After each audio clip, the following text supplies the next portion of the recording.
Wait, we'll start it. Okay. All right. Hello, I everybody, I and gotta. welcome Hi. to.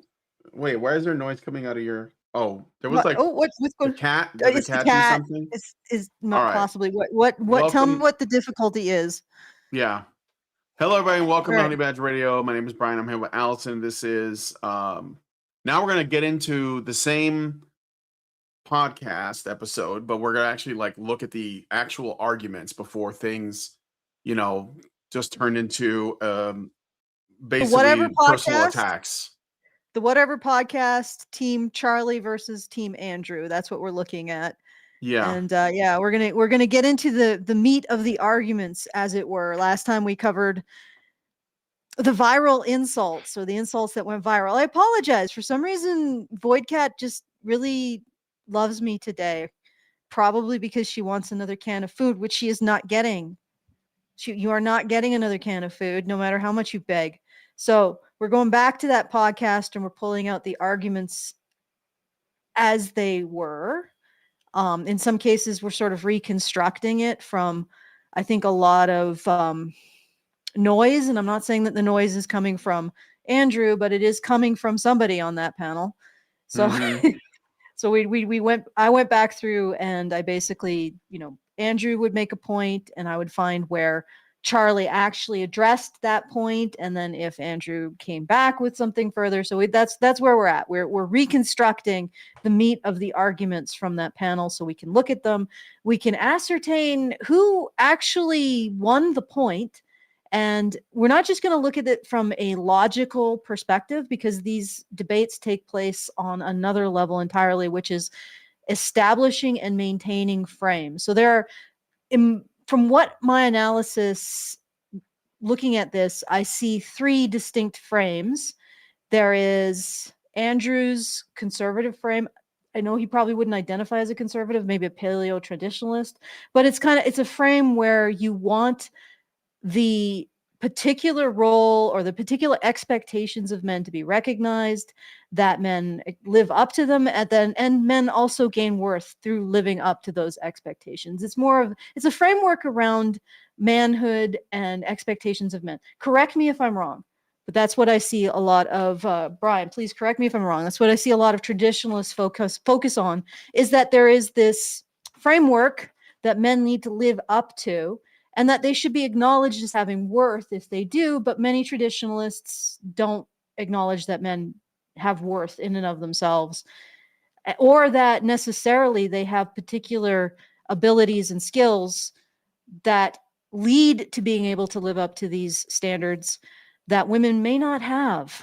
So it's more like you live up to this standard because otherwise you are expendable. I'm not saying that Andrew completely buys into that framework, but I think he's coming more from that traditionalist approach to manhood.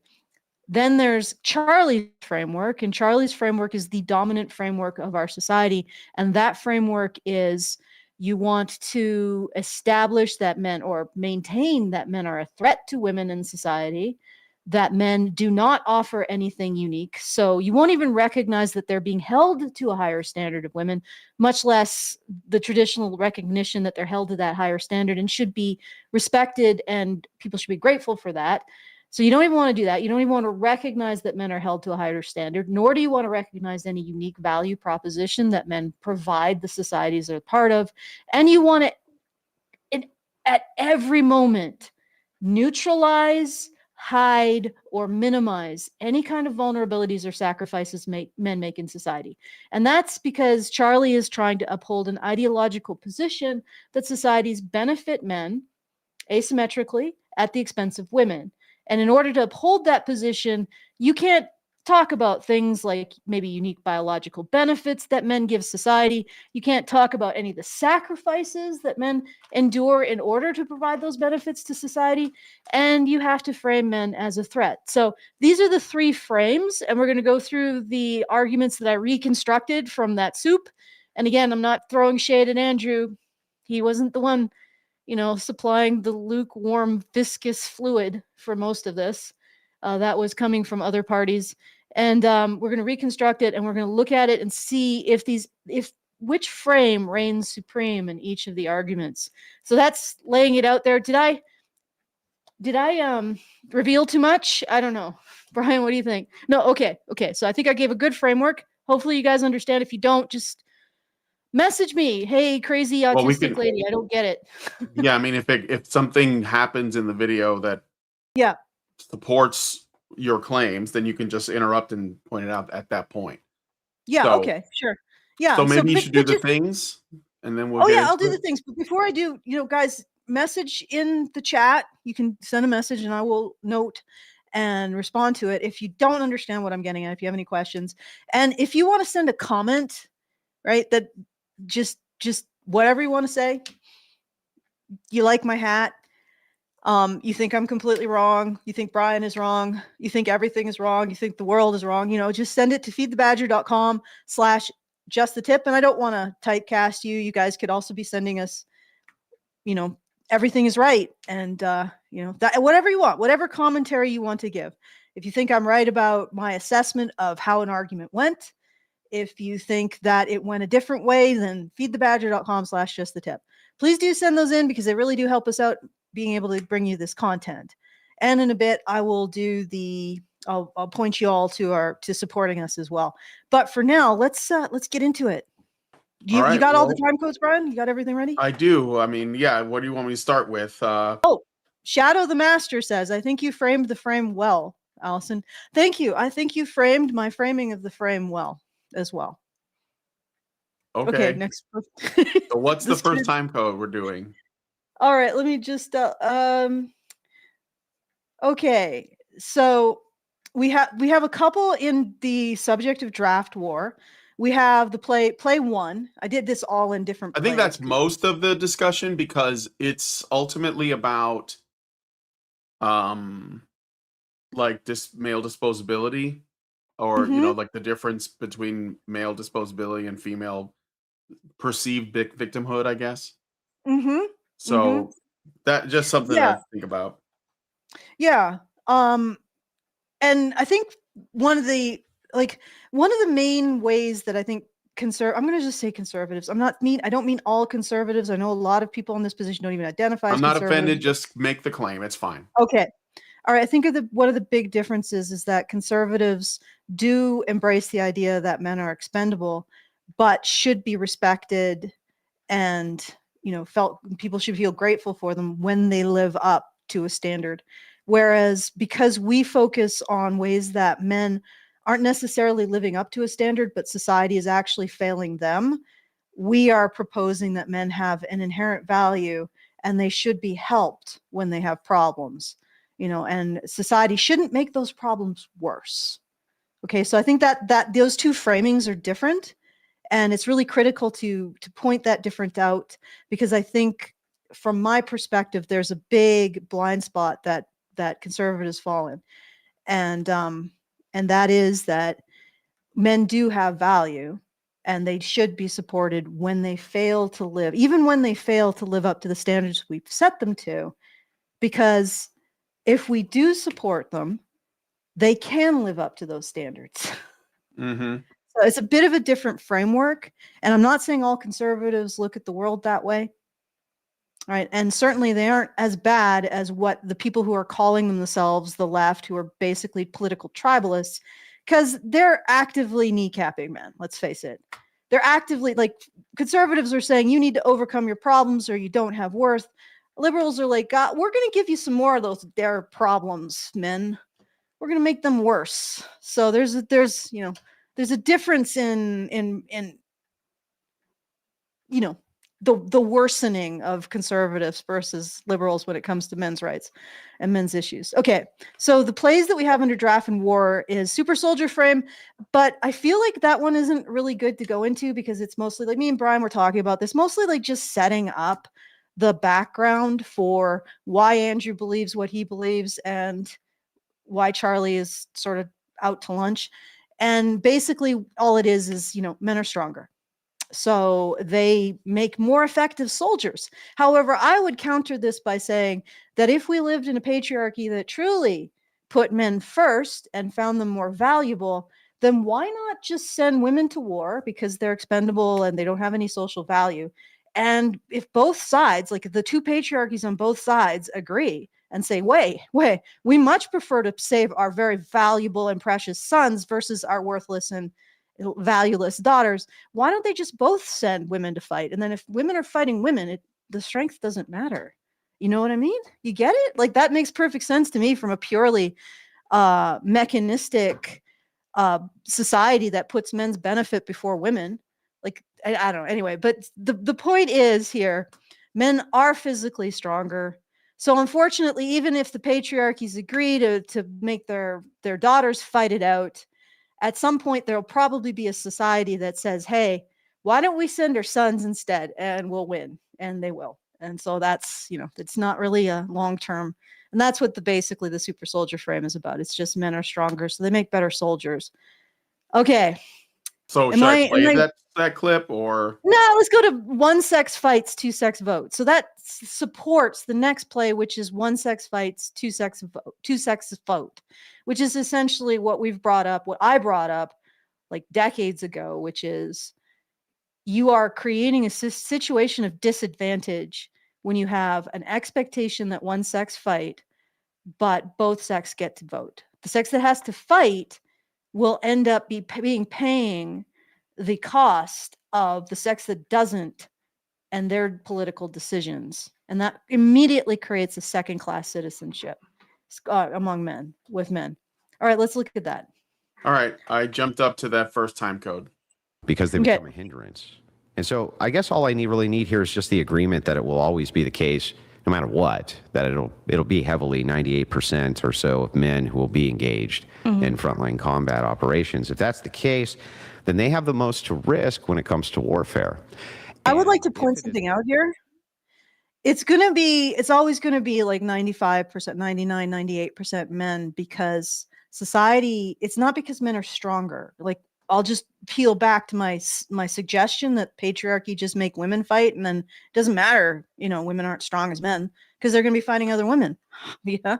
But the point is that our societies see men, we tolerate men coming home in body bags more than we do women. So it's likely that that's the real reason. And in fact, if you go back to World War II and the parliamentary discussions on drafting women, not wanting to impose the hardship of war on women was the actual reason. In fact, they made a statement saying that, yes, they thought that women could, do what men could do. They just felt that they shouldn't have to, and they certainly shouldn't be compelled to. Right? So it doesn't really come down to strength differential. It really comes down to social worth. Okay. Did you want to add something to that, Brian? I mean, we're a sexually dimorphic species. Men are different, not just physically, but also like we have evolved to be prepared to make sacrifices if necessary. So, I mean, we're not going to live in a world without war. I mean, we're just not. So like there's just going to be hostility. There's just going to be like like we're about to revert to a point where we're going to be up against the elements again if we keep on this trajectory. And when that happens, men are going to be necessary and they're going to be expendable, but we're going to be willing to do it because we want to survive as a species. And I don't think men even have a problem with that, really, because they want to, overall, they want to secure the future for the human race, and that includes primarily their own children if they have them and their family members. So like accepting that as a reality isn't necessarily not caring about men. It's understanding that women can't do what men do. And so we need it to get done. We can't expect women to do it. We just can't. But like that's just, insane. I'm going to put a fine point on it though. Yeah, I get what you're saying. Okay, finish your thought and then No, but I'm just saying like that's just the reality. I don't think it's I don't know. I mean, that's what I think. I don't think generally, I don't believe that conservatives are interested in using men as cannon fodder. I think that they acknowledge that men are worth something as human beings too. But that the reality is that, when sacrifice is necessary, even though we should be very careful about avoiding it, it's probably, yes, more tolerable that it happen to men than women or children. So Yeah. if it's going to come from somewhere, you know, um, Personally, I got a super okay, go chat, ahead. but Yeah. I'm sorry. From Well, Shadow the Master gave us $5 Australian and said, Brian, what is the necklace around your neck? Love you guys. Well, thank you, Shadow the Master. This is a Crusader cross or a Jerusalem cross, a 5-fold cross. It's got like a big cross in the middle with 4 small crosses around it. It was basically like a heraldic cross that like the Crusaders had on their shields during the Crusades, basically. So thank you. mhm. I think it's a really cool looking cross. So anyway. Yeah, I want to make state my case. First of all, I have had these arguments with conservatives. There is a number of conservatives who believe things like weak men create weak societies and that kind of stuff. And honestly, I think it's more societies fail their men.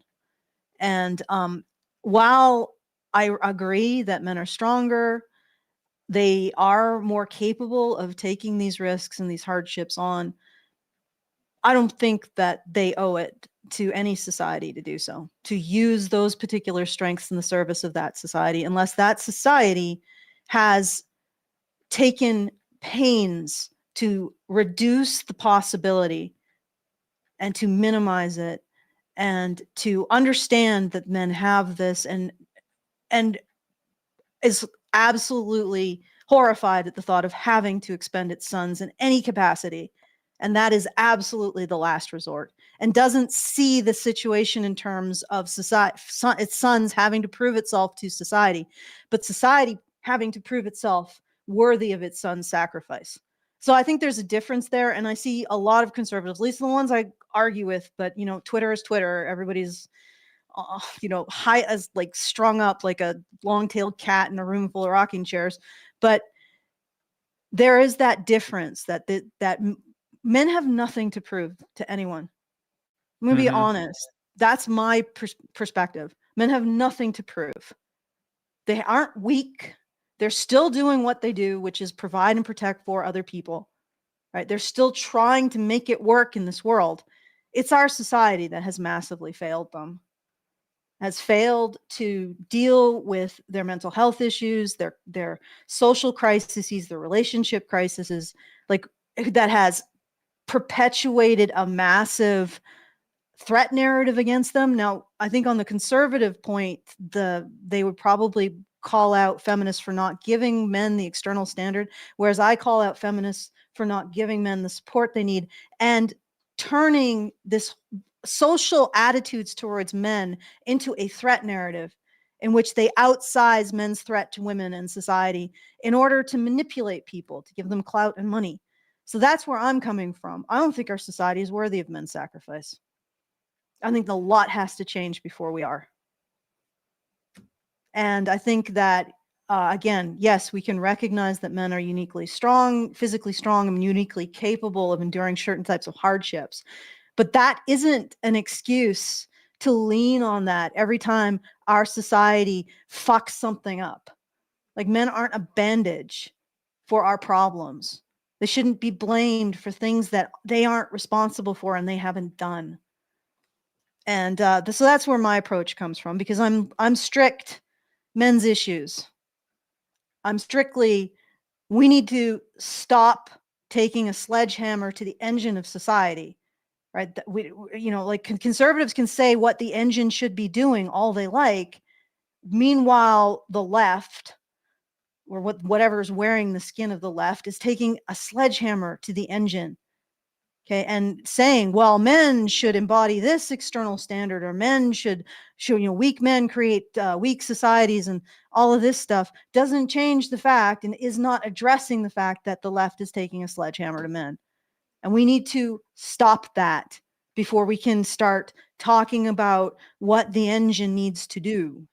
And it's not even an ethical issue. It's like, you're not going to go anywhere with an engine if you're taking a sledgehammer to it. And if you want to use that engine, you got to stop the person taking the sledgehammer to it. before you can even start talking about what you want to use the engine for, what standards men should uphold, how a happy wife makes a happy life, and all of this other stuff. Okay. Did you want to add anything to that, or should we actually get to a time No, let's code? get into the video. Okay, yeah. All right.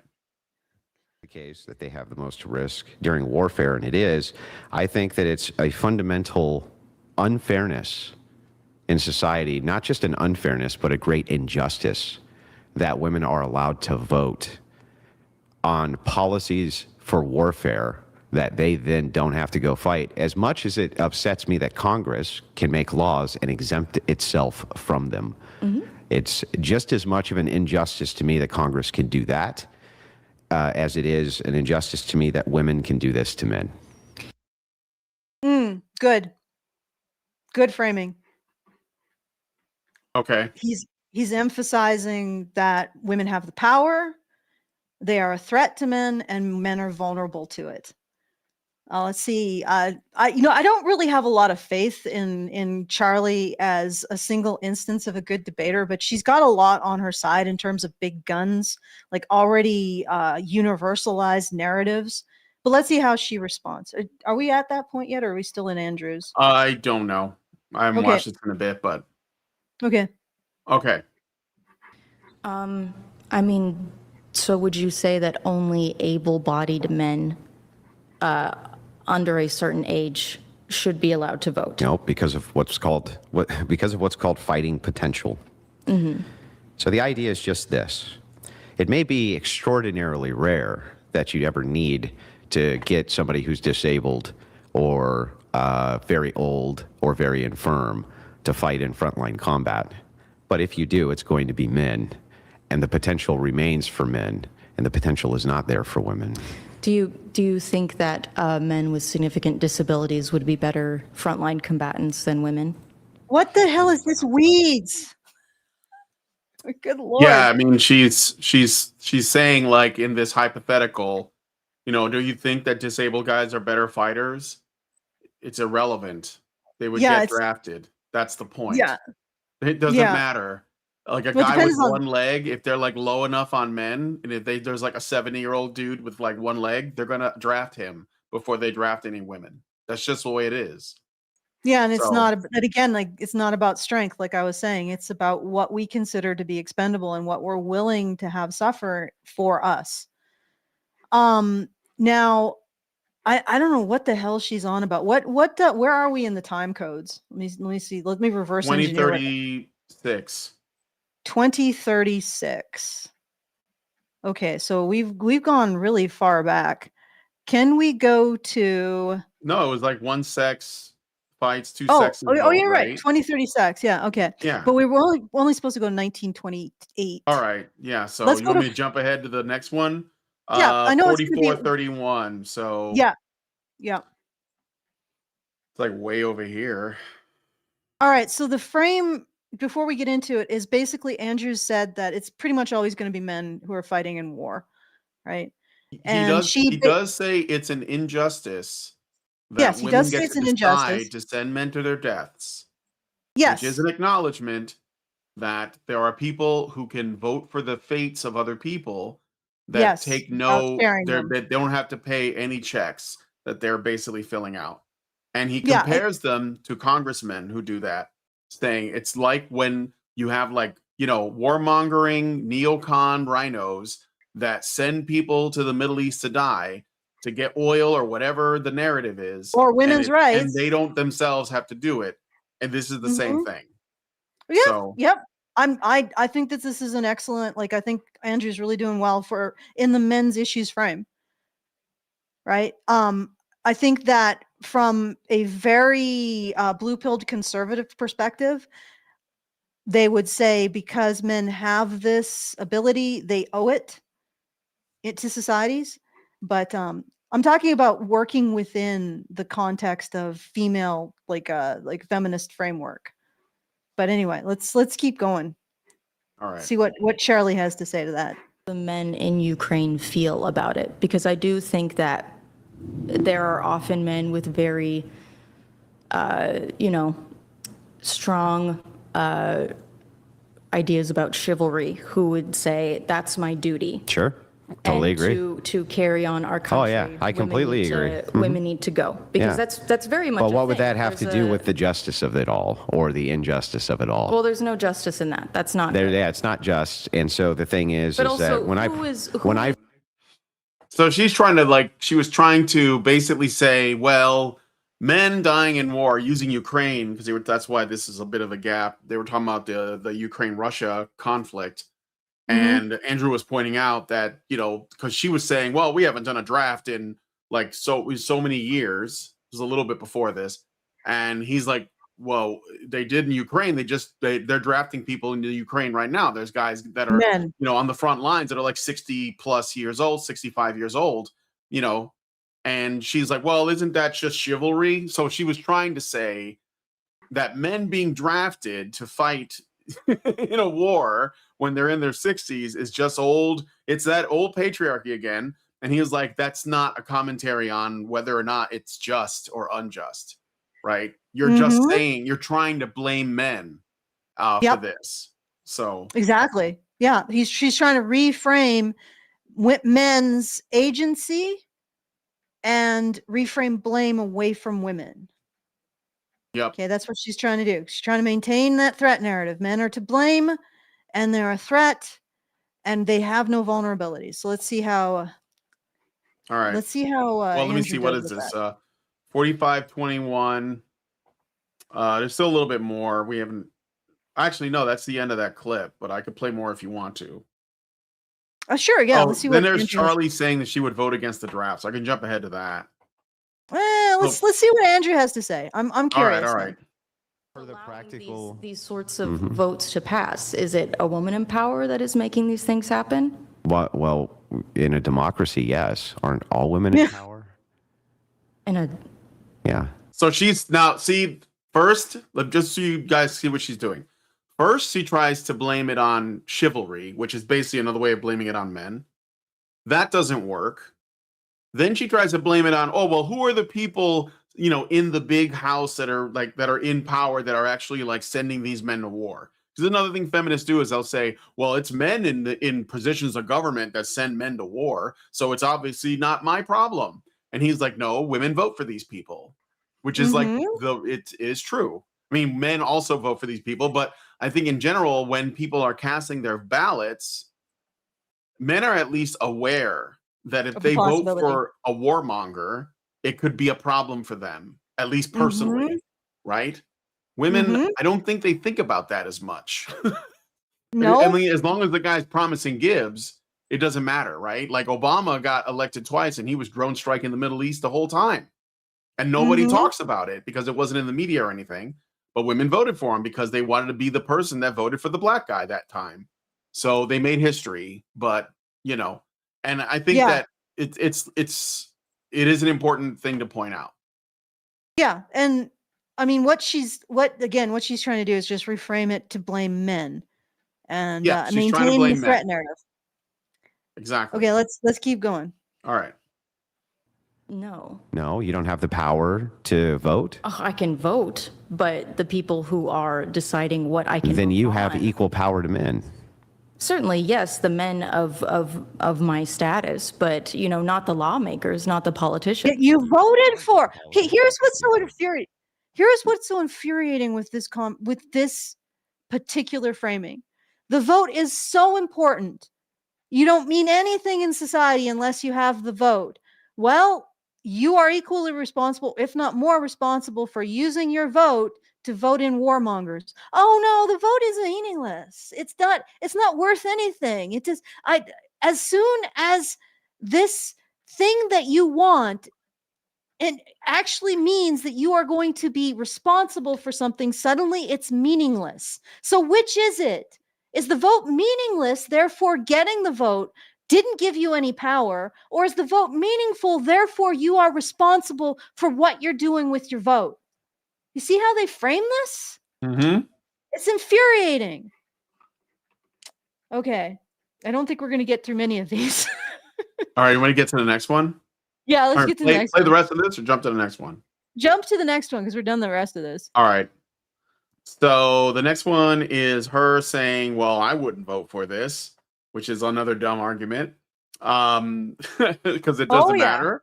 So 53-55, right here. We'll just move forward like 10 seconds. All right. Either of you being called in a draft to go to the front lines to fight. Slim to none. However, She's saying I wouldn't, like the odds of you guys getting drafted are slim to none, which is a lie. It is Which a is lie. Because if the government needs men bodies badly enough, they will draft men of whatever age. I could be drafted even though I'm not in shape or anything, but if they need it badly enough, like in Ukraine, that's the primary example, then they will do it. Yeah. And the other thing is, okay, they will draft men who are outside of what you would expect a combat aged man for. But the other thing is, there are men still alive who were subjected to the draft. Right? There are men who still remember this injustice. Okay. There are like, wait, what, 10 women alive who still remember a time without women having the vote? And yet we are supposed to submit to the land acknowledgement when it comes to the vote and women, and just hand wave something that has happened in living memory to men. See what I'm saying? It's like there's this complete hypocrisy here. She could meet men who were subject to the draft. Andrew's never going to meet a woman who wasn't able to vote. Certainly not a woman who wasn't able to vote by the time she hit 18. Like maybe you'd meet a woman who was like, oh, my mother wasn't able to vote. But you will not meet a woman who could not vote at some point in her life at this point in time. And yet you can meet a man who was forced to drop everything in his life, forced to let go of all of his hopes for himself and his plans for himself, and go and fight in a war that, in retrospect, made very little sense. Okay? And that's the difference. And yet we can't recognize the draft as an injustice that men face, but we have to constantly, oh, we're sorry. Women didn't have the vote. They didn't have the vote. They got the vote when universal suffrage for all men was created, but not before then. Like we have to constantly be like, oh yeah, we need to make reparations for the time that women didn't have the vote. And it's now a century away.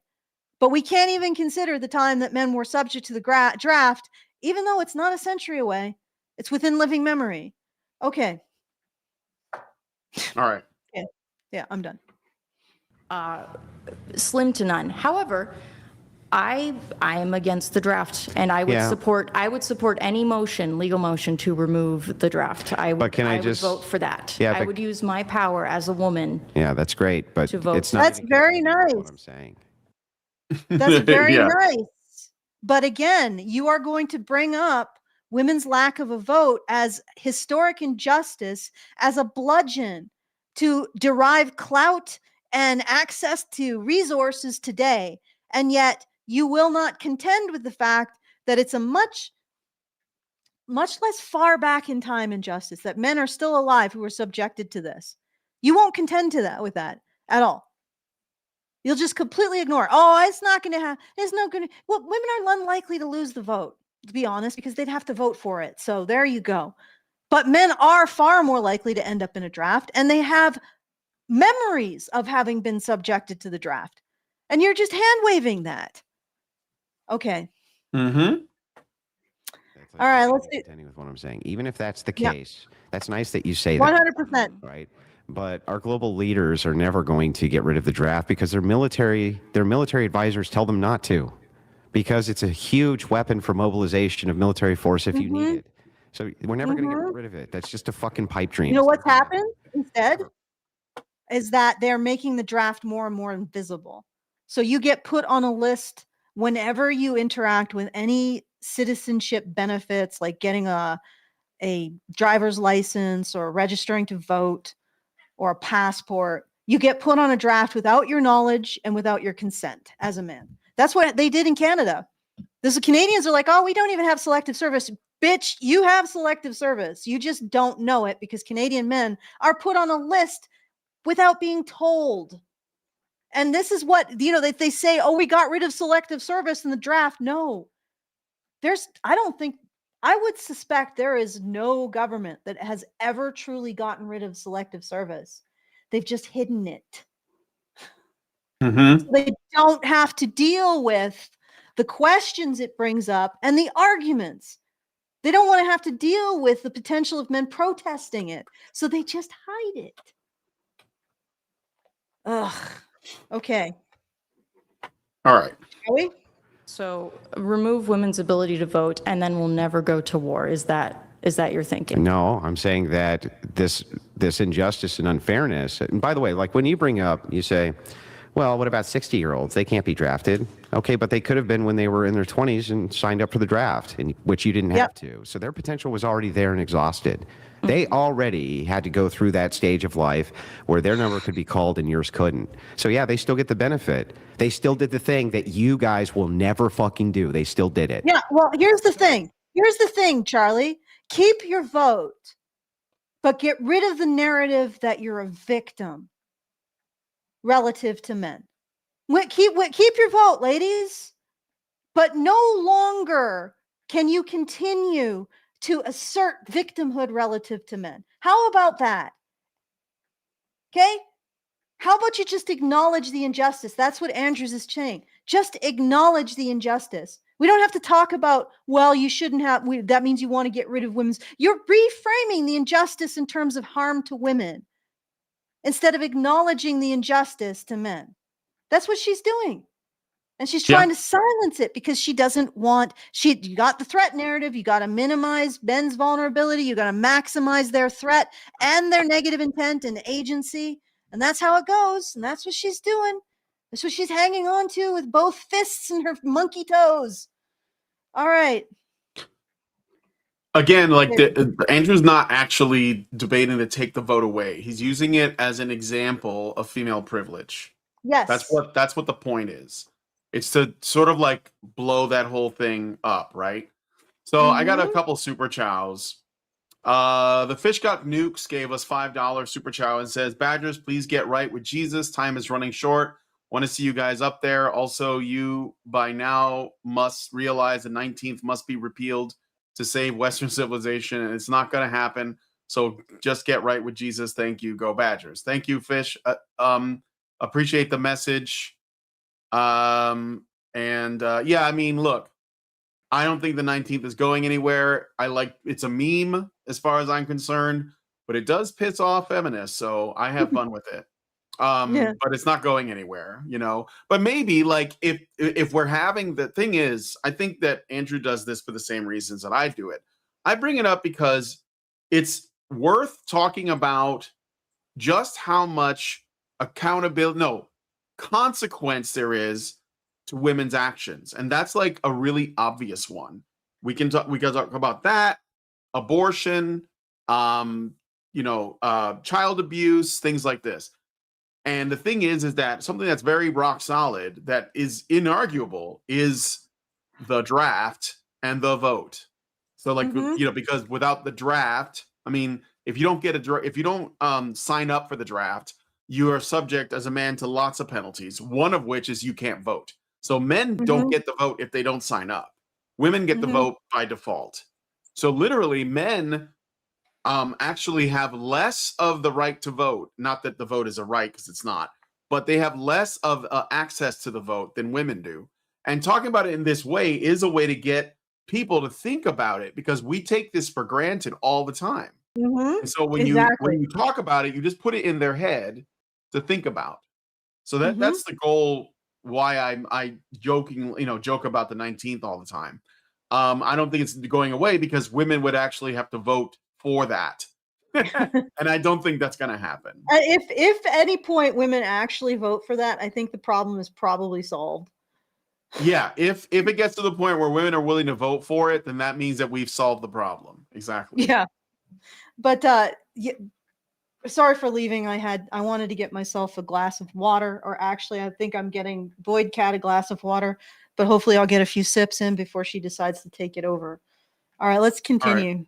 All right, next super chat. I got another super chat Okay. from Richard Bier for $5, and he says, instead of taking the right to vote away from women, just have the Candace Owens podcast about whatever conspiracy theory of the week is running on election day. The women will be too riveted to the podcast to show up to the polls. Not exactly voter suppression either. Thank you, Richard. Yes, I get it. I get the joke.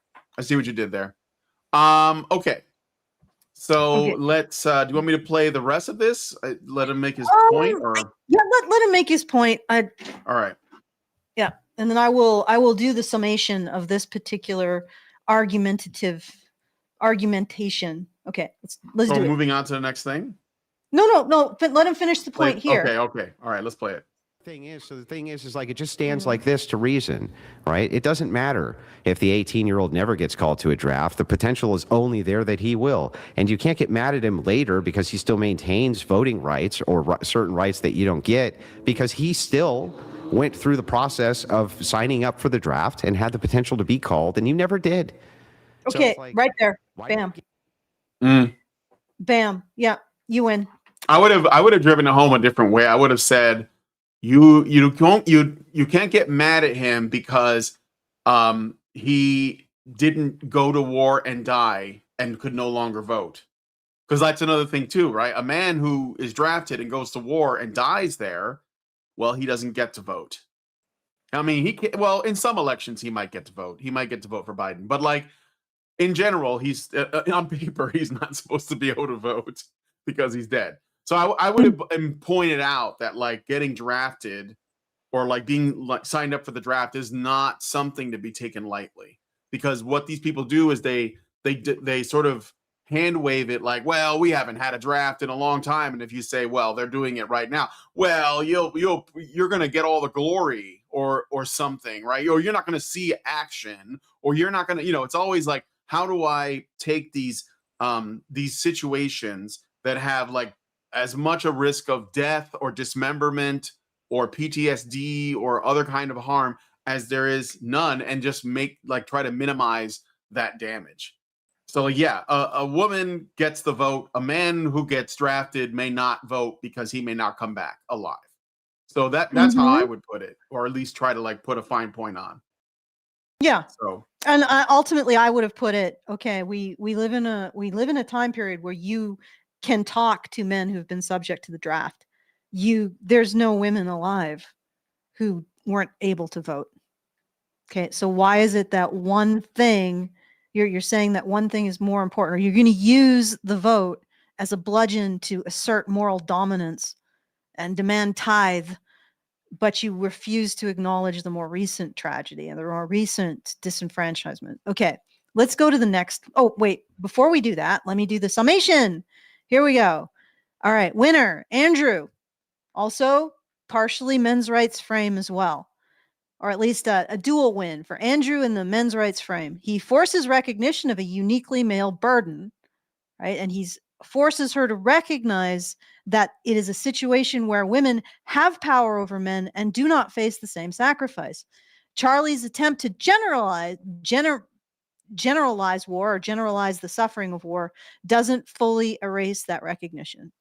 Right. This is actually perplexity. I asked perplexity based on this framework, who won? And in this case, Andrew and us. Yay, go us. At least, yeah. Okay. Play 3 is the illusory benefits of war. Illusory benefits of war. Let's do it. All right, 51. Just check it here again. Just double check. 51-55. So, like right here. It's a huge injustice that one portion of the population has the potential to always fight wars on behalf of the other. The other doesn't have to fight it, gets all the benefits of them doing it, right? And we're supposed to just be like, well, okay then. The benefits. It's like, yeah, fuck that. No, that's not okay then. The benefits, like having your male family members die, potential wartime rape if your country is. The benefits of you. Did you hear that? Yeah. Did you hear that? That was the Hillary Clinton thing. women are the primary victims of war because their husbands, brothers, fathers, and sons all die. Women are the primary victims of war because their oppressors die. Yeah, yes, peddle that because their somewhere else. oppressors die, right? Yeah, no, not in the context of your framing of the relationship between men and women, dear. Are we at 52:19 yet, or I just backed up a little bit. I want to hear it again, but let's. Okay. Gets all the benefits of them doing it, right? And we're supposed to just be like, well, okay then. The benefits, it's like, yeah, fuck that. No, that's like, not okay then. The benefits like having your male family members die, potential wartime rape if your country is the benefits of you not being fucking occupied and being able to get all your resources. Those yes. are way bigger benefits. Doesn't ensure yeah. Okay. And then here's another benefit. All right. Here's another benefit. Okay. As a result of World War II, the U.S. was established as the world reserve currency, which, there's a few steps in between, there's a, couple steps, question mark. She gets an avocado toast job. She gets to pretend to have some kind of marketable skill with her, I don't know, women's studies master's, right? Or what is it, political science? I don't know what she got it in. But she gets to pretend, she gets to have a life without men's support. Like that was a benefit of World War II.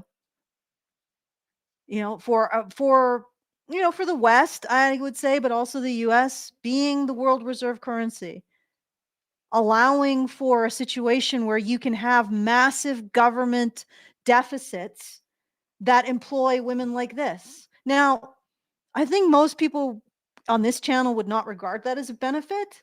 And she probably doesn't even understand what I'm talking about. But to elaborate on, it's basically an elaboration on Andrew's point that women enjoy the bonus of additional resources acquired through war. I think in Sumer, I think it was Sumer, or at least one of those really old civilization, the word for war was the same word as more cattle. Right? Oh. And, yeah.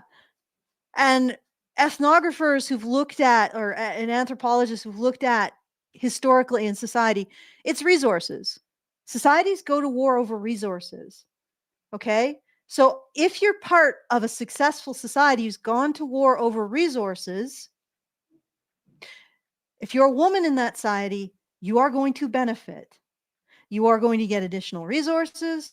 And in certain time periods, you'll get, a couple slave women to do your work for you, that kind of thing. So yes, women did benefit from war. They benefited immensely from war, which is probably why they continued to teach boys and young men that was an essential component of their identity.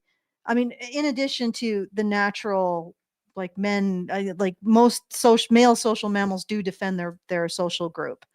Like that's, but there's also the socialization on top of that to who you're supposed to defend, right? So that women have been part of this from the beginning. They've been benefiting it from the beginning. And the other thing is that this discussion always revolves around war, but this instinct that men have that gets exploited in war is also useful for building skyscrapers, tunneling under the Thames, creating the Hoover Dam, piloting the Edmund Fitzgerald over like one of the Great Lakes, this desire to protect and endure hardship for your social group has a lot more benefits than soldiering and men going to war. In fact, I would argue that war is an exploitation of that instinct.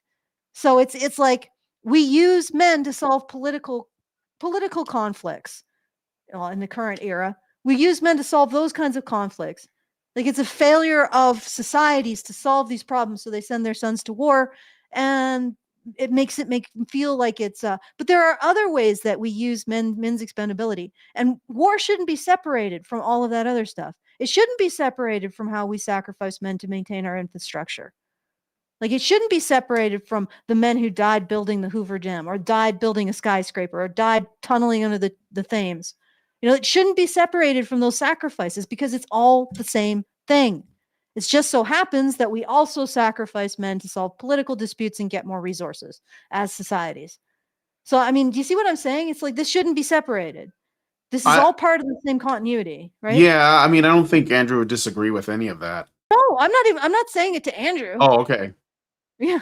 I mean, I'm just, like I said, I think that the conversation about war and the draft is the one that has the finest, most clear point, like the least, the point that is the hardest to disagree with. It's the strongest point, but all those other points are also true. But I mean, like women like Charly will weasel around them anyway. Yeah, and she's saying that women do not benefit from men going to war. Right.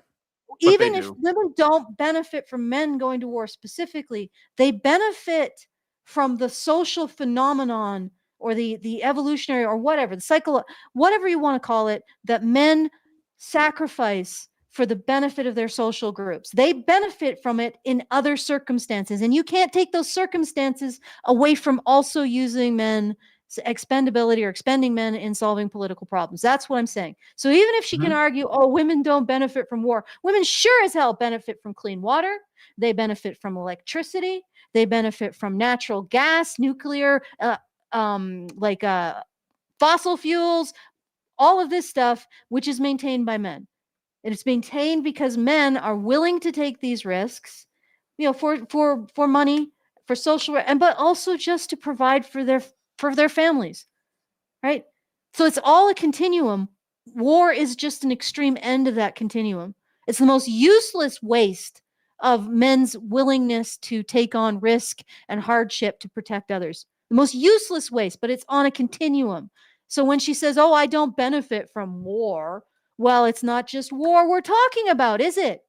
It's every circumstance where men expend themselves in order to protect and provide for others. That's what I'm saying. I'm pointing it at Charly, not at Andrew, Brian.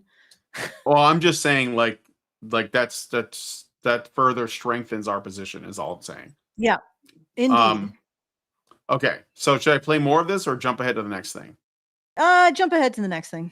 All right, so the next thing is Charly arguing almost no one benefits except ultra wealthy women suffer too, which I think we just did. That's 52. Actually, no, we're getting on it now. So let me play this. Occupied. Again, what that means is that a good chunk of the money that we make will be going to war. I assure you, you're wrong. Our country will get I assure you that if you refuse to go to war, you will be occupied. Let her finish. Go ahead. We will also be, again, if our country goes to war, any country that votes to go to war, there's a chance that they could be invaded and their women could be subjected to wartime essay. Again, also... Yeah, but that is not... Yeah, after the men are dead. Yeah, after the men are dead. Yeah, that's a risk that you take for war. That's not... It's a risk you take for being alive. Like, just like... sorry, like the world is not safe. Yeah, also men get raped in war, friend. Like the only a person who lives in the first world like Charly, that where they're so safe and so comfortable, can they look at the idea of this potential outcome of like being invaded, conquered, and then, taken in by the invading force and being like basically made to integrate, which is what happens to the women generally. Like even an enemy invading force values women's, like the life of a woman more than the men, obviously. Like they'll at least keep them because they're like, well, we can use them, and of course she'll say, well, that's worse than dying. Like, no, I mean, and look, I'm not trying to make light of it, but only you could be so comfortable that you can't look at that dispassionately and stoically and say, well, this is a reality that we have to live with. It's like never having been exposed to crime and then saying crime shouldn't exist. Yeah. Right. Yeah. So, well, I mean, she can say that. It's just that she can't say, well, okay. So yes, this is a risk that societies take. And if the situation happens that a society ends up losing all of its sons and gets invaded, well, first of all, do women really do that badly when they're invaded? I seem to recall some like in journals or diaries of French women, how when the Germans managed to invade their country in the 40s, World War II, how they described how the French men who had lost were so furtive and failed, and it was like rodent men, and then the big, wild, strong, like big, wild, strong, confident German men, and they're like, ooh la la, like do they really lose out that much? I mean, in some societies they did. So, for example, in Germania, like back in like back in ancient Rome, with those kinds of societies there, for whatever reason, if you won, you killed everyone. You sacrificed everyone to Wotan. You threw everyone in the swamp. So they evolved this thing where if you failed on the battlefield, the women would kill the fleeing men, then kill their children, then kill themselves to avoid capture. So, maybe in that society, you can say women really suffered with to the same degree that men did with war. But, I'm not Seems so like a bit of a convinced. fringe example. No, it's not that fringe. It had a pretty big influence on Romans and also on European history. Like, we're talking about a fairly large population body. And but I don't want to necessarily get in that. But that's not what she's talking about. It's the whole, like, Hillary Clinton, women are the biggest victims of war, like you mentioned. Like Yeah. all the UN talking about how women are the biggest victims of war because they're the ones who end up in the refugee camps. And let's go, where are the men? Raped and dead in a ditch. Yeah, men got raped too. Yes, and actually, They get some raped of the also. studies, one study from the Congo found actually what would is a surprising amount of rape by women in wartime. Mhm. Something like I think it was 10% of men were raped by women, and that's got to be higher. And 40% of women were raped by women in wartime. Like it's higher than you would think. Okay, Yep. so when she's talking about, women are going to be invaded and raped, well, you may not always be raped by the male invaders, lady. You might also find yourself with the unwanted attentions of of a female invader as well. Okay, let's keep going. Oh All wait, right. this is done, isn't it? No, We're no, done no. with this It's one? not. No, it's not. Okay, we're not done. Keep going. In Done. times of war, things are tough. Your resources are not there. People starve during wartime. There is very few people who actively benefit from war, except for the ultra wealthy. Yeah, but do you understand that the case in point is that it's going to be men who are going to do this? And when you say things that are, they just sound absurd to me, like there's no guarantee that you still won't be occupied even if you send the men off to war. It's like, so what? You're still sending the men off to war. And Yeah. you just don't ever have that potential. Like, that's nothing you ever have to worry about. When you go down and you sign up to vote, you don't have to sign a draft card. Like, you don't get put. Okay, let's put it this way. system. Let's put it this way. Okay, a society sends its sons off to war and wins. Women get the benefit of the resources. A society sends its sons off and loses. The society gets invaded. Everybody in that society suffers. But in both cases, men are suffering. Right? Yeah.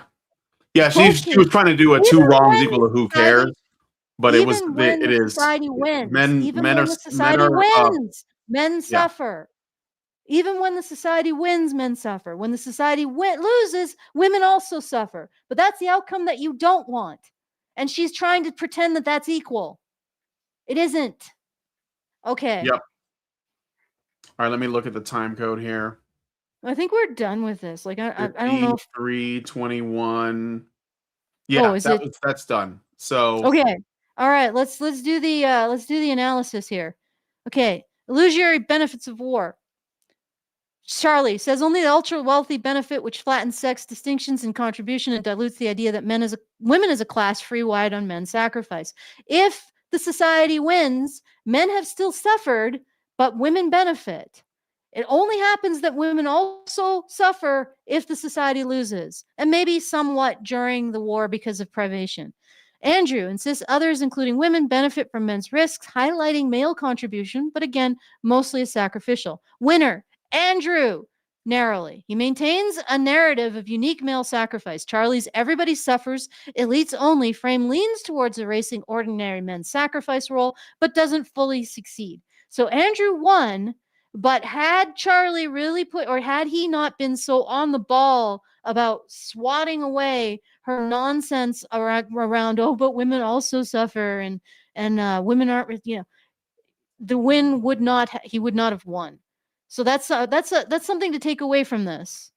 Make sure they don't reframe it in terms of women have it worse. And she was desperately trying to do that. I mean, desperately maybe isn't the wrong word, because her affect is really, I'm too bored for the sinful earth kind of thing. It's this. Well, I think there's like trying to send across this message of like, why are you making me expend energy to like obviously slap down your argument with these like overused, kind of tropey, cliche responses like, well, Yeah. women are the biggest victims of war. Well, women would suffer, also risk a lot as well, and shit like that, right? When everyone loses, women lose. So, women lose too, therefore it's worse than when only men lose. Yeah. Okay, so let's go to the next one. I will get my document out here. Crime and violence. Crime and violence, 3 plays. Play 4, men as the default threat. And then play 5 is crime without context. Oh no, that's in hypocrisy. Play 6, responsibility without repair. Let's go for men as default threat, because I think that's got the big relevance to us. All right, so just fill in the silence. Okay. Ready? Yep. Low. Braced and ready. I think they're Poland very, very old. It's not just that. Think about here in the United States. You're going to get a tank through Michigan in the wintertime? I don't think so. I don't think so. So the thing is wait. This is 31, 34? Yeah. Tank 31, through Michigan. 34. Okay, all right, let's go. A lot of strength, regardless of technology, and even utilizing technology requires a lot of physical strength. Tanks require loading from shells, carrying tons of shells, carrying tons of equipment and ammunition, and not only that, you have to be more resistant to the elements. And men are more resistant to elements than women are, and so they have kind of everything going for them. They're the super soldier. And they were designed basically to be super soldiers, right? That's I think all right, you might. All right, so this is 3210. There's a little bit more to this. Okay, sure, we can finish that if you wish. All right. Have an exaggerated idea of what the average starving Russian farm boy might look like. I think. Okay, no, sir, lady, sir. Why am I saying sir? The average starving Russian farm boy is going to still be stronger than the average starving Russian farm girl. That's his point. All right, let's go to where Charly, because this is what's freaking weird. She insists that men don't have this physical strength differential, right? That they're not somehow physically stronger or more capable of doing these things. Maybe that's the issue. She's fine with recognizing that men are hulking morons who are physically strong, but not that they are capable of using that for any kind of benefit to women or society. But anyway, go back to 651 where she. So this is actually before Andrew's Yeah. comment. So it's not Yeah, so I know. much. Yeah, I know. It's like All right. But it's a little bit back and forth. Like checkpoints, state mandated garments, state removing media, independent media, in order to have state messaging. I think of those types of things. And those were all the things that I saw during the lockdowns from the side of the leftist progressive and the feminist side. And they all seem to be in pretty good unison there. And it seems like all that did was limit choice. And so are we in, maybe this is an incorrect time code. Are we in 651? Now we're at 7-Eleven, but I started at like 6:40 something. So Huh. This looks like Corel made a mistake. Okay, let me fix this. Let's go to crime without context. 30, all right, 30, 46. 46. Yeah, sorry about that, guys. I'll see if I can get Corel to fix that. It's what the majority of warfare is now. Bombs, drones, guerrilla stuff. War will always come down after you get past the technological barriers. So if you have a first world nation attacking a third world nation, sure, right? They're left with guerrilla warfare. We use massive amounts of technology to level major cities, things like this, and then send in an occupying force. They fight the occupying force with guerrilla warfare. That's true. But when it comes to first world nations, that's different. They have technology. They're going to blow the hell out of each other, right? But then when they blow up each other's technology, it still comes down to infantry-based combat. Why do you think they train people to be infantrymen? Because it still comes down to that. And there's lots of places you can't get technology. You can't always get technology in the deep, dark jungle or in the high deserts or in the snow-covered fields Ukraine and plains. All right, so this looks like this is a little bit like the time codes here are not working properly.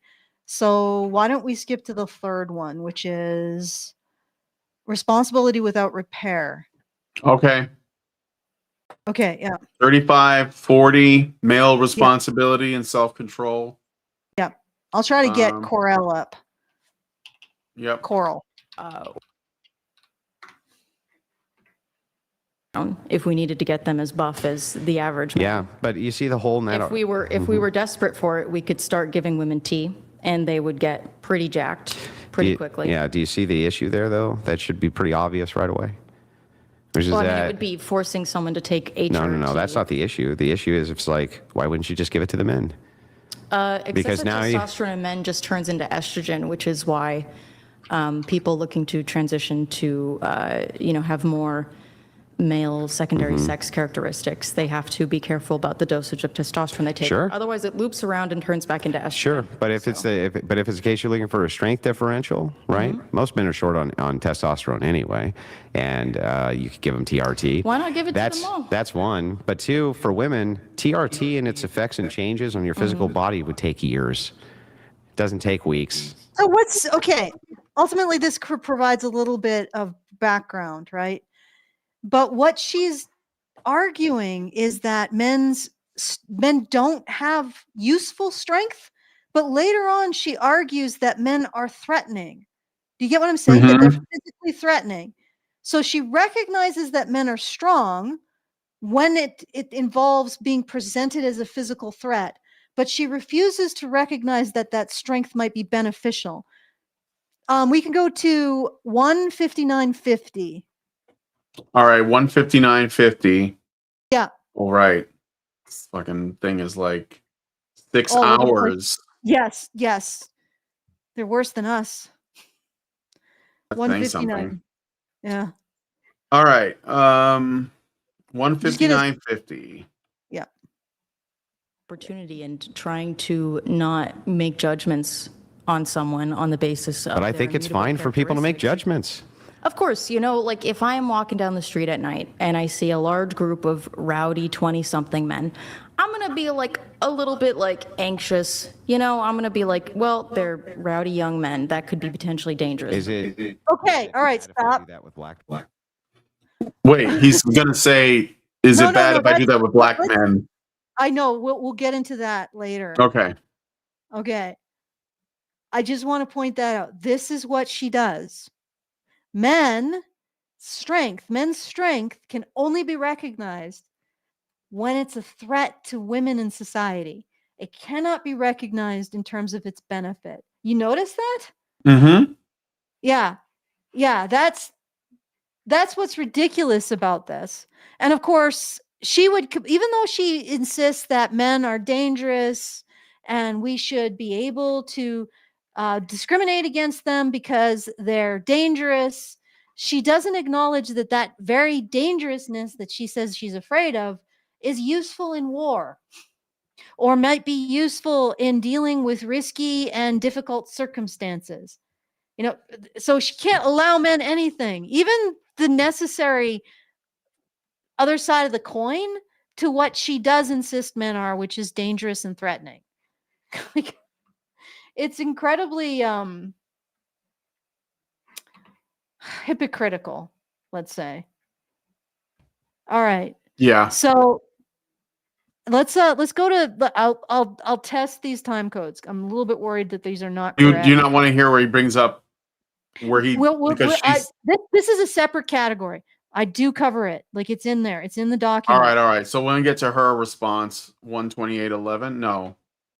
Go to 3540. 3540. Okay.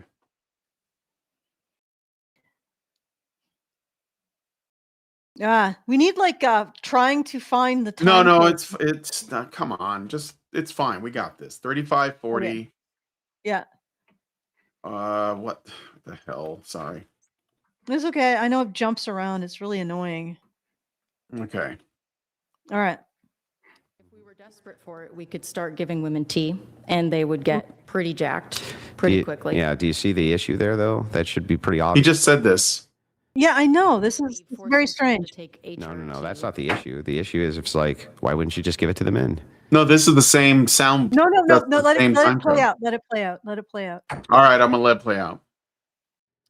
Because Excessive now you- testosterone in men just turns into estrogen, which is why people looking to transition to have more male secondary sex characteristics, they have to be careful about the dosage of testosterone they take. Sure. Otherwise, it loops around and turns back into estrogen. Sure, but if it's the case you're looking for a strength differential, right? Most men are short on testosterone anyway, and you could give And them they're TRT. less likely. Why not give it to them all? That's one. But two, for women, TRT and its effects and changes on your physical body would take years. It doesn't take weeks. And it's not going to change the fact that women don't go through puberty with it. So, and why is she literally what she's saying is, let's give women the thing that gives men the natural advantage that I refuse to acknowledge in a positive sense, but definitely acknowledge in a negative sense. I mean, this is just absurdity at this point. Yeah, I mean, she just thinks that, like, a lot of these people, they just think that human beings, you can just like alter our chemistry and it's fine. Like, you can just make women more like men and make men more like women, and there's no, like, it's all just very interchangeable. It's like this, like let's say the end point of the blank slate idea. That's why she's casually saying, well, just put women on testosterone and they'll be strong like men.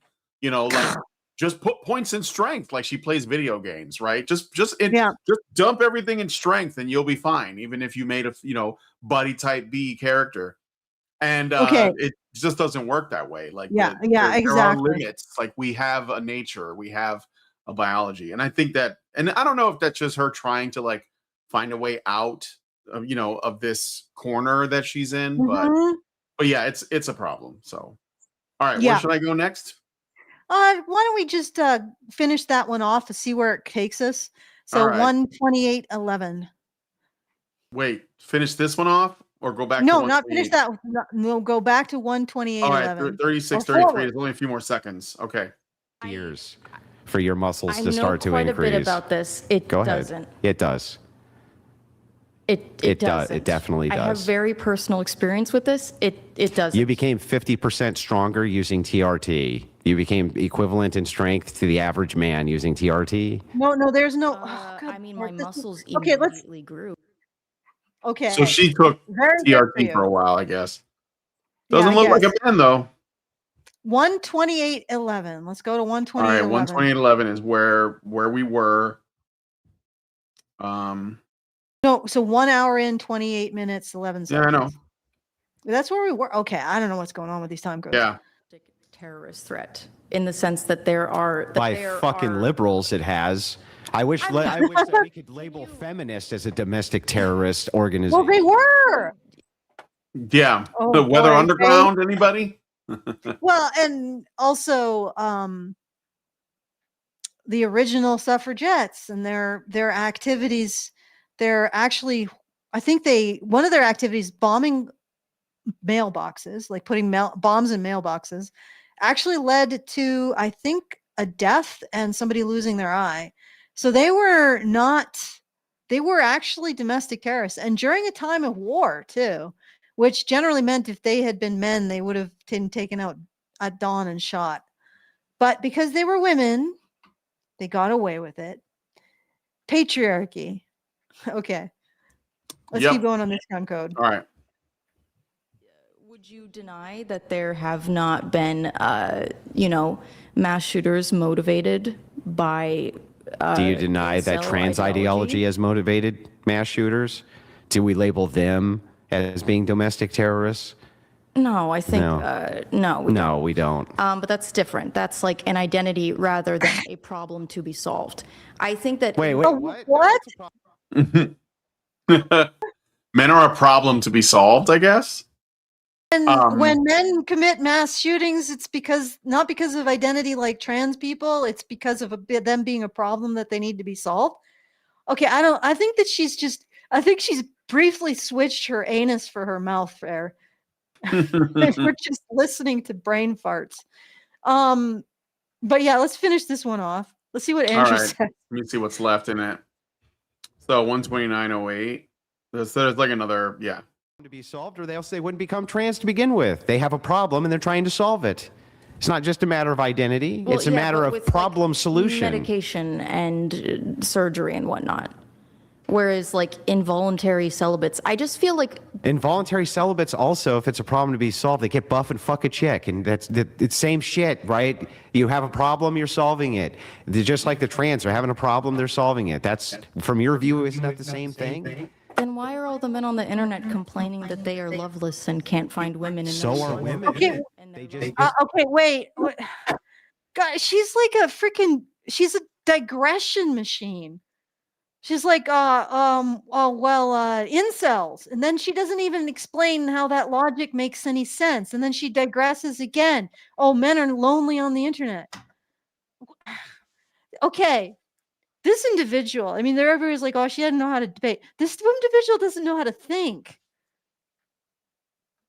Like, she was failed in kindergarten. Yep. Okay. Well, no, she's college educated or something. But I mean, that should be obvious, right? Yeah, and that should be nothing, really. Okay, so we've just finished responsibility. We're past the time code there. So. Yeah, I'm going to get you another set of time codes, and hopefully these ones aren't just bomb. look and see if I missed any super chows. No. Yeah, take a look at that. Okay, so Charly focuses on male moral failure and toxicity. Men are framed as problem without compensating recognition of contribution or vulnerability. Andrew stresses male duty and sin, still keeps men under an external standard with little acknowledgement of harm to them. Okay, admittedly, this seems like it was all very digression-y and difficult to pull anything meaningful out.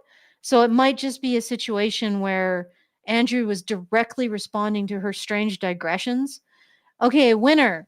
This is what Perplexity says. Charly, her emphasis on men is morally at fault, plus lack of interest in male costs, advance a threat narrative with no space for uniquely positive masculinity. Andrew's external standard frame is present, but subordinate here.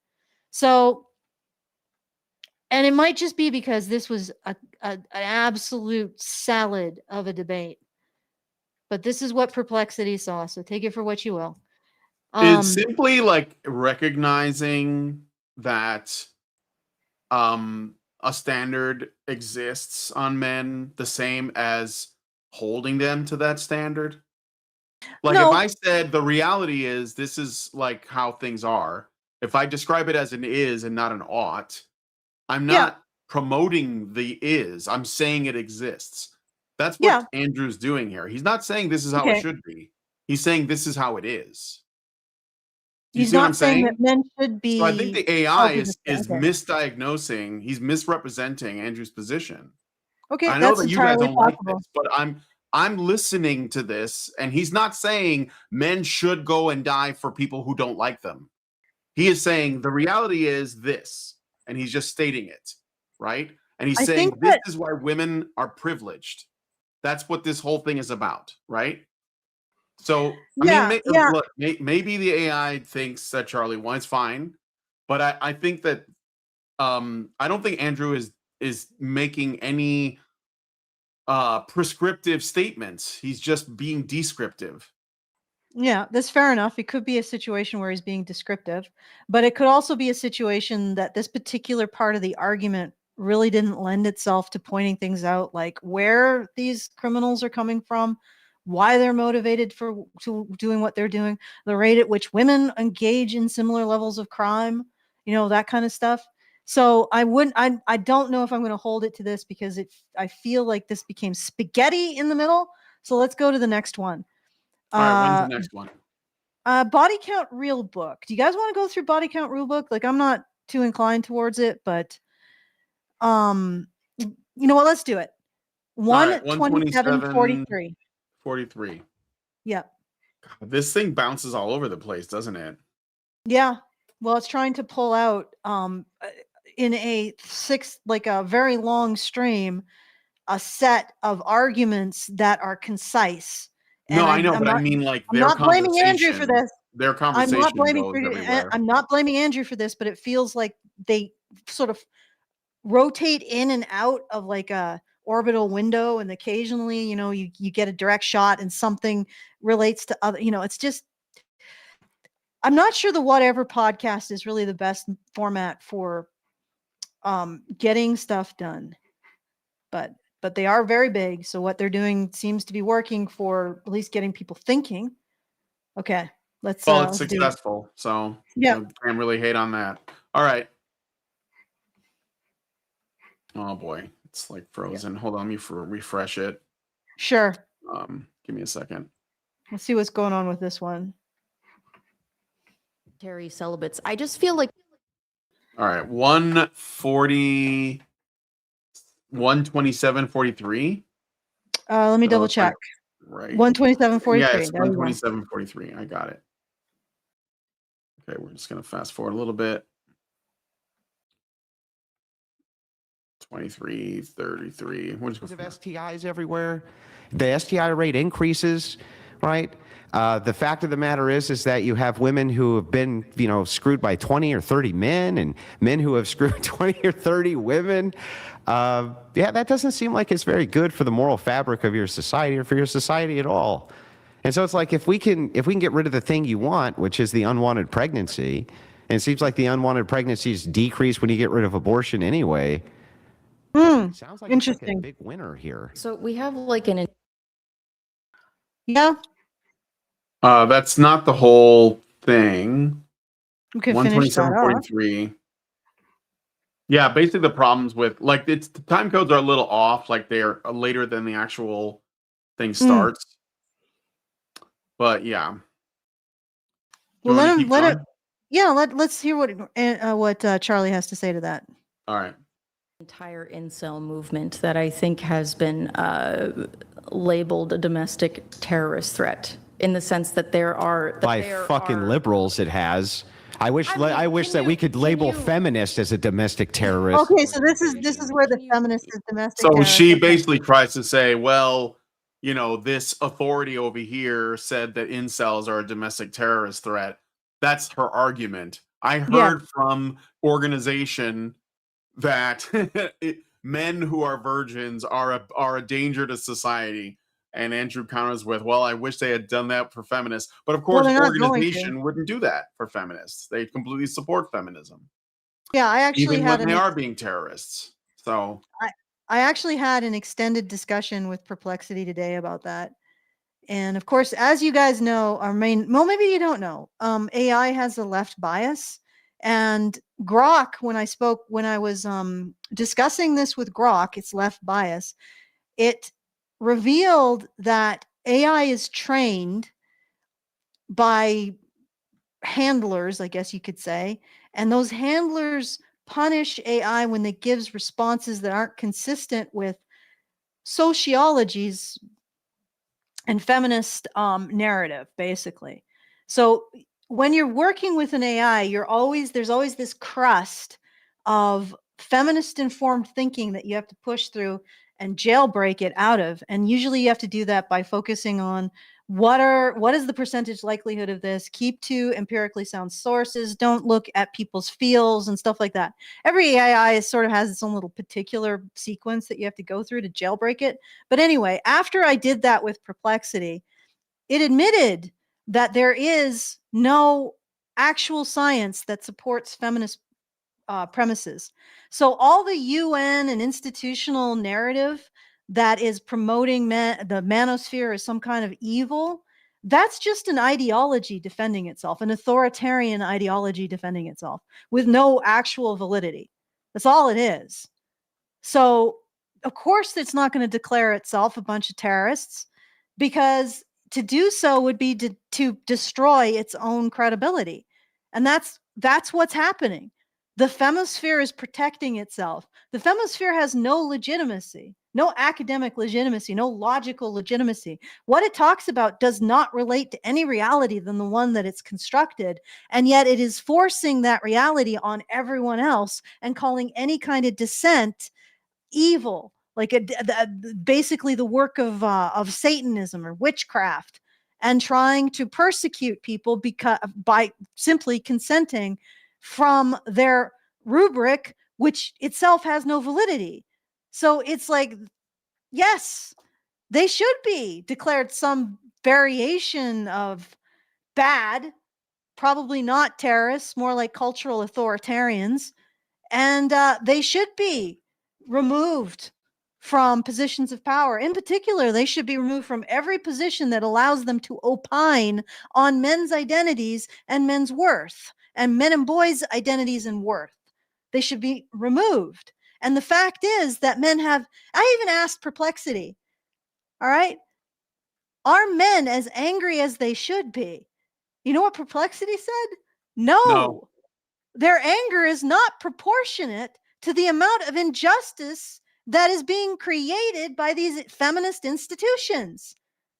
Like, isn't that astounding? Of course, it was after I jailbreak the damn thing, and I always repeatedly ask, keep it neutral, don't flatter me, don't say things just because you think I'll agree with them. I have to periodically do that. That's what other people fail to do, and they get these weird hallucinations. You have to nail on, don't flatter, don't agree and amplify, don't create weird sources because you think I'm going to like what you're going to say. Keep it neutral. And it said no. Men are not as angry. They are not proportionately angry as to proportion to the injustice that they're facing here. The unjustifiable injustice of the femisphere. So all of this hysteria around the manosphere is basically Darth Vader squeezing his paranoid control freakery, squeezing all the planets, and Princess Leia saying that the harder you grip, the more slip through your grasp. That's what they're doing. They are the evil fempire. Okay. Anyway, but that's never going to happen. Or maybe it won't. I mean, maybe it will. Maybe at some point people will look back at this and realize, wow, we found a completely new form of authoritarianism. Let's not do that again. We can hope. Well, you know what? That won't happen unless places like this continue to operate and continue to point it out. And since I'm on the topic, you can support us at feedthebadger.com/support. That was a terrible segue. I am sorry. Please don't judge me for it. Maybe judge me a little, but don't. But I think your reaction to the plug is worse than the plug itself. Okay. All right. Feedthebadger.com/support, everyone. Just let it lie. Yeah. But anyway, okay. So the next point's really close to this one, so I'm just going to let this flow into the next point, okay? Okay. Would you deny that there have not been, mass shooters motivated by Do you deny that trans ideology has motivated mass shooters? Do we label them as being domestic terrorists? No. Okay, we already covered this. To be fair, though, there is an entire trans cult of mass shooters. They're called the Zizians, and they call themselves rationalists, radical, extreme rationalists that have rationally decided to change their gender. Okay, I'm gonna deviate from this, and I'm gonna say Andrew wins because he keeps it to the threat of these other groups and logic. Okay, if you're going to say that incel, like men who are lonely are a source of potential terrorists, what about trans people, right, in that situation. And that's pretty good because he's reframing it in terms of the potential threat, bad intent of the precious, the vulnerability groups that become so important in this feminist narrative where everybody is judged by their need and not their capability. So that's good. I would say that's good, but I think we should move to the next one. Yeah. Oh, the other thing that he's doing, and again, this is just a debate tactic, is by saying, well, then does that mean we should do something about trans people? She's throwing the intersectional, like, spaghetti in her face and saying, well, if you're going to do this to men, what if I told you most of the people that you're talking about, or a significant number of them, are trans people, and not, so they're, in your vocabulary, they're not men, they're trans people. What do you say to that? And she's like, oh, whoa, I'm not transphobic, so I have to not address that, so let me try to pivot to something else. So it's like making her face her bigotry, right? This is why earlier there was another point where she talked about how if I see a group of young men, and they're like kind of boisterous, I get really nervous. And he's like, well, what if they're black guys? And then she's like, no, wait. So like, this is what you do. This is how you throw them off, because they're operating in a system that isn't principled. It's based in identity, like hierarchy, right? So when they make an assertion, they can demonize men all day long because women hold a higher position morally in their minds. But then they break it down into like race and sexual orientation and gender identity and stuff like that. And then they create a hierarchy, and it puts like, straight white guys at the very bottom, and all the other men like just above that. And then you get onto the other identities, right? So when they're saying, well, I think there's a problem with men, you can just be like, well, those men are black. And then like, oh no, or those men are trans, or those men are gay, or whatever, right? Those men are Muslims, those men are disabled. And so like with the incel thing, I would have thrown that too. I would have said, well, there's a disproportionate number of incels that are either physically or mentally disabled, which is why they're lonely, because women don't want them. So are those guys like dangerous, evil bastards that we need to, like, I don't know, euthanize? Like, that's how you basically make them play by their rules. You hold them to their standards.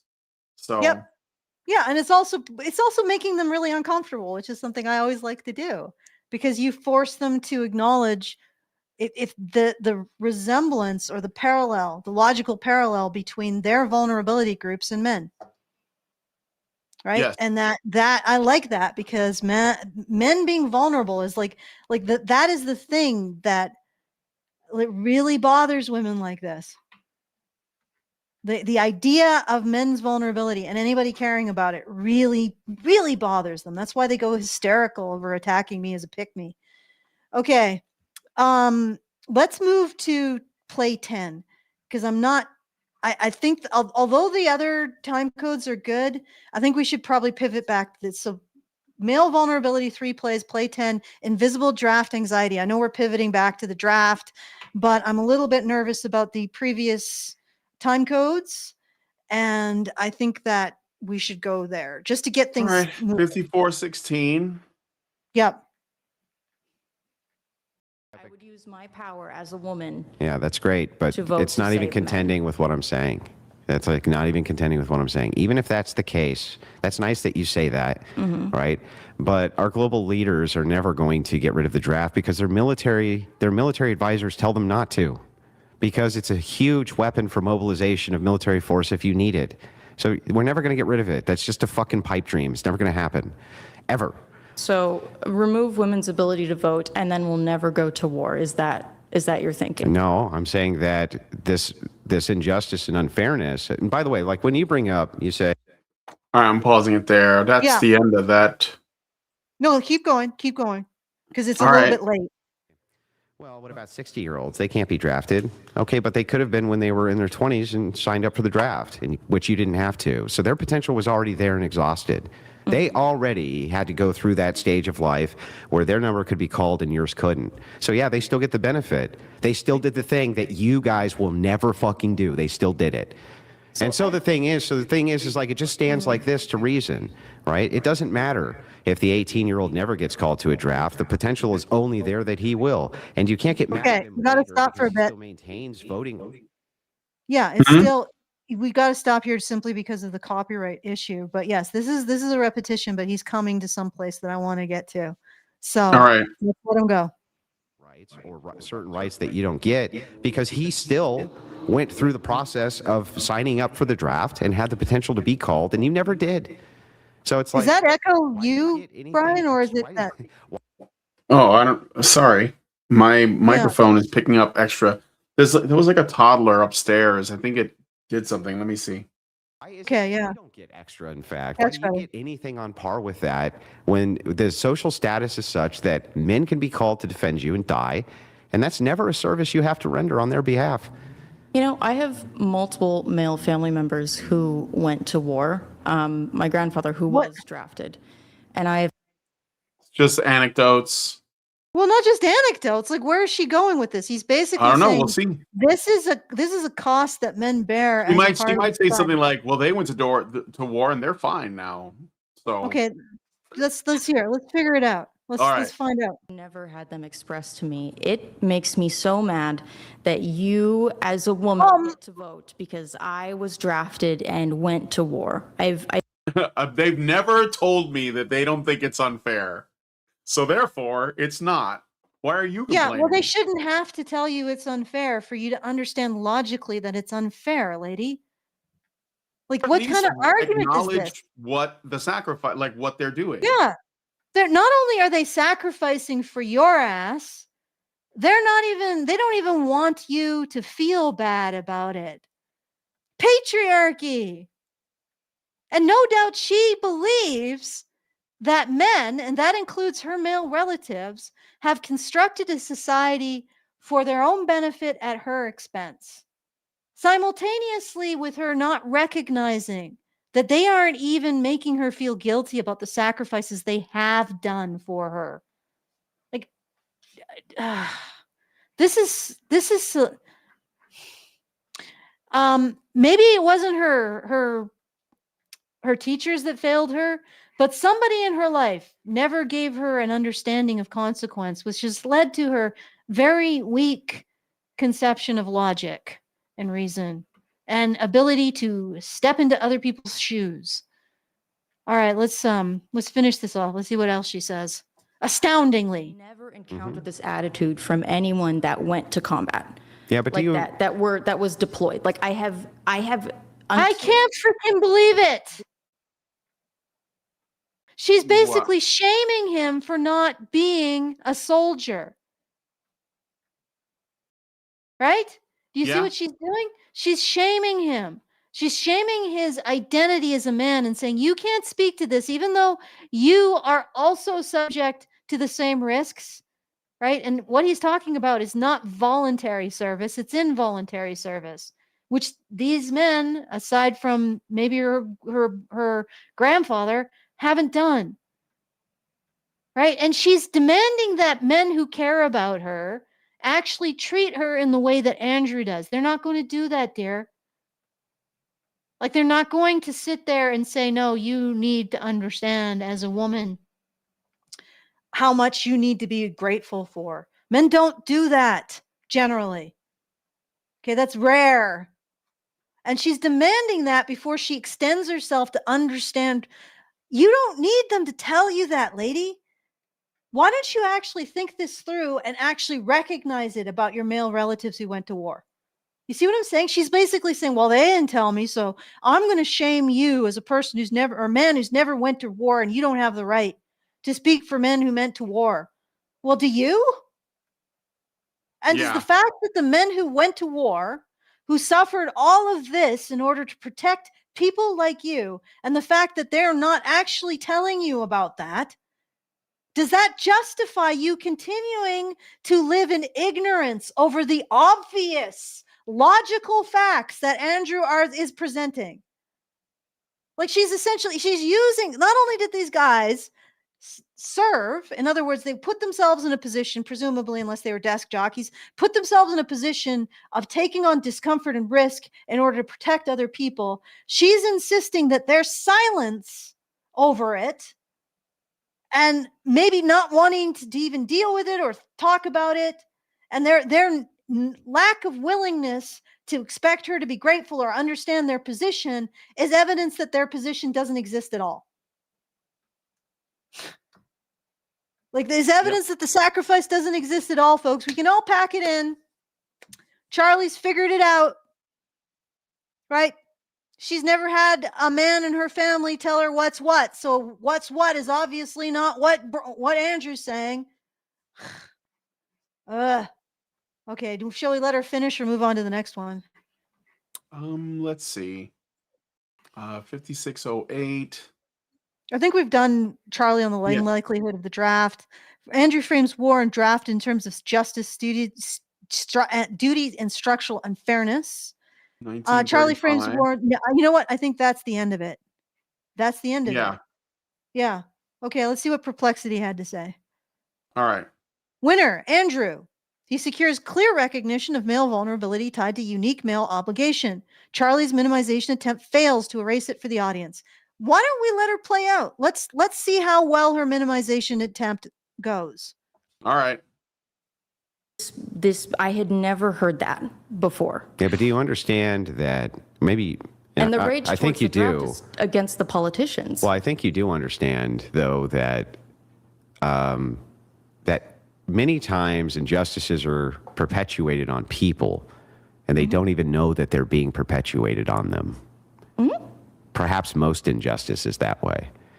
So just because a person tells you or has never told you that they felt that there was a weight of injustice in a thing which was happening may never have been explained to them, or they may never have even thought about it before, like most people don't. Or maybe they don't want to sit her, or they don't want to sit her down and say, actually, this is an injustice and you are benefiting from it, right? And we would like some, like it's not important to them, or they don't want to trouble her, more likely, or they just want to just do it and then get it over with and not refer to it. And also they could not be aware that this is an injustice because they feel like they've earned their worth as a man through going through it, right? That's how you hide injustice, in expectation, right? Okay, well, let's see what she witters out. Responsible for this injustice. It is the lawmakers and politicians that put the draft in place. Well, women are not my responsible. opinion on this is that it doesn't really matter. Okay, but here's the problem. The injustice exists because of the asymmetry in treatment that women benefit from. All right? Okay, maybe the injustice has to persist because men just have a higher risk tolerance. They have a higher tolerance for discomfort. You know, they're more willing to put themselves in this harm's way, right? Maybe that is something that has to be. But what doesn't have to be is you continuing to insist that society benefits men over women, and us continuing to labor under this lie about society. Maybe that doesn't have to continue. Maybe you could let that inform your worldview.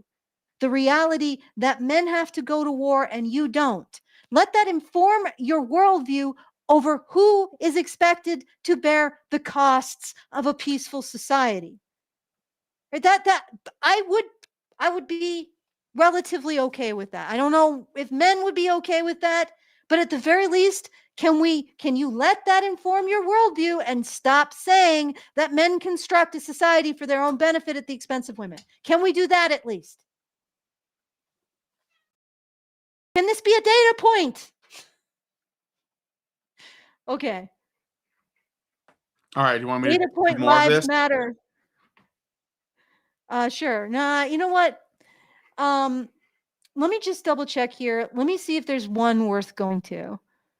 All right. All right. Let us just do. I know you've been chomping at the bit, and I know everybody's probably thinking of this one as the best part. Okay, play 13, sudden death round, hypocrisy. 13 minutes? No, play 13. Oh. Is that 2? Sudden death round, hypocrisy. Will she back her principles? With her sister's safety. 2:16:22. Oh, 2:16:22. Yes, Andrew brings up interracial violent crime statistics and asks Charly whether or not she'd tell her sister to cross the street to avoid a statistically higher risk group, then pushes her again after she refuses to say yes. And again, this is after she said that a group of young men she would be concerned about. But, you know, Mhm. it All right. depends on their chromatic qualities, shall we say. Okay, go for it. Violent incidents per capita of offending race. And this is from a Bureau of Justice Statistics National Crime Victimization Survey from 2018. So white on black there, 30, Hispanic on black 76. Well, I'll just do, okay, so white on black 30, black on white 1,288 versus 30 for white on black. Well, gee, Chuck, it seems like, based on what you just said earlier, if I could demonstrate this to you, you said that you would advise your little sister to cross the street. Do you hold to that? Pausing Oh, for I the want to see her copyright. face. I want to see her face. He per Okay. capita the stream. It's been per capita. Okay. Hey, per capita lives matter. Yeah. Okay. Okay, let's see what she says. By the way, this is incidents per 100,000 offender population. Do you hold to it, Chuck? Do you hold to it? Are you going to advise your sister to cross the street now? Oh, now he's just in the hard liquor. I think it's like, white boys that are getting beat up. I think it's white boys that are getting beat up. So suddenly her sister is safe, I guess. yeah. Okay, so it's white boys who are getting beat up. No, that includes women, dude. All right. But Okay. interestingly enough, though, there is an acknowledgement that men are more vulnerable or more likely to be victims of violent crime than women. Good Lord, she just pivoted. You're right. She just pivoted to men are more likely to be victims of violent crime. So this is her evasion, guys. Black men are responsible for a disproportionate amount of crime, but her evasion is, but it's men who are disproportionately victims of black men's crimes. Herp. Like now we're starting to see recognition of men's issues, but only to deflect from recognizing the asymmetrical criminal behavior of certain races. Okay. We're definitely seeing a picture here. This is painting a picture of something. Shall we continue? Yes. Can you pull up the interracial SA statistics, please? Sure, Well, give me again, a Oh, give me a good minute to Lord. find it. It's just going to Yeah, get worse. yes. Go here, Charlie. Well, I'm what telling you, saying is it's that just going to half get worse. The population is male, half the population is female. The encounters between, and then 13.3% of the population is black. Yeah, and even less of that is male. It's only about 6% that's male. Yeah. And so, but again, the justice system. Remember that word we're looking for, per capita. Yeah. The justice Yeah, system. boy, she's really okay. All right, so there's lots of weird stuff going on, but I do like how she's acting like a freaking toddler. Like, you know how toddlers are, yeah, I didn't eat the cookie. Yeah. No, that wasn't my hand in the cookie jar. Like, this is her demeanor is it's a kindergarten adjacent. But yeah, like there's lots of stuff going on here. And yes, the sexual violence stats from the FBI are not going to be fun for her. I can already tell you guys that. Of course, even less fun would be the statistics that I bring up about the rate of sexual violence that women engage in against men. I think that would probably just cause a blue screen of death for her. Yeah. Like she just wouldn't be Well, able she'll to. just deny it because it's not the Yeah. official statistic that Oh, she those are likes. official. Yeah, of course, okay. not the statistics that she likes, but honestly, I've done the math. The National Intimate Partner and Sexual Violence Survey put on by the CDC found 3 years in a row, 2010, 2011, 2012, parity in victimization between men and women in the last year numbers, right? So that is the last year. It keeps a window of 1 year to talk about victimization, which reduces memory recall errors in men, right? That's really critical. When you include made to penetrate, which is what feminists wanted them to name men being raped by women, you get parity between victimization between the two groups.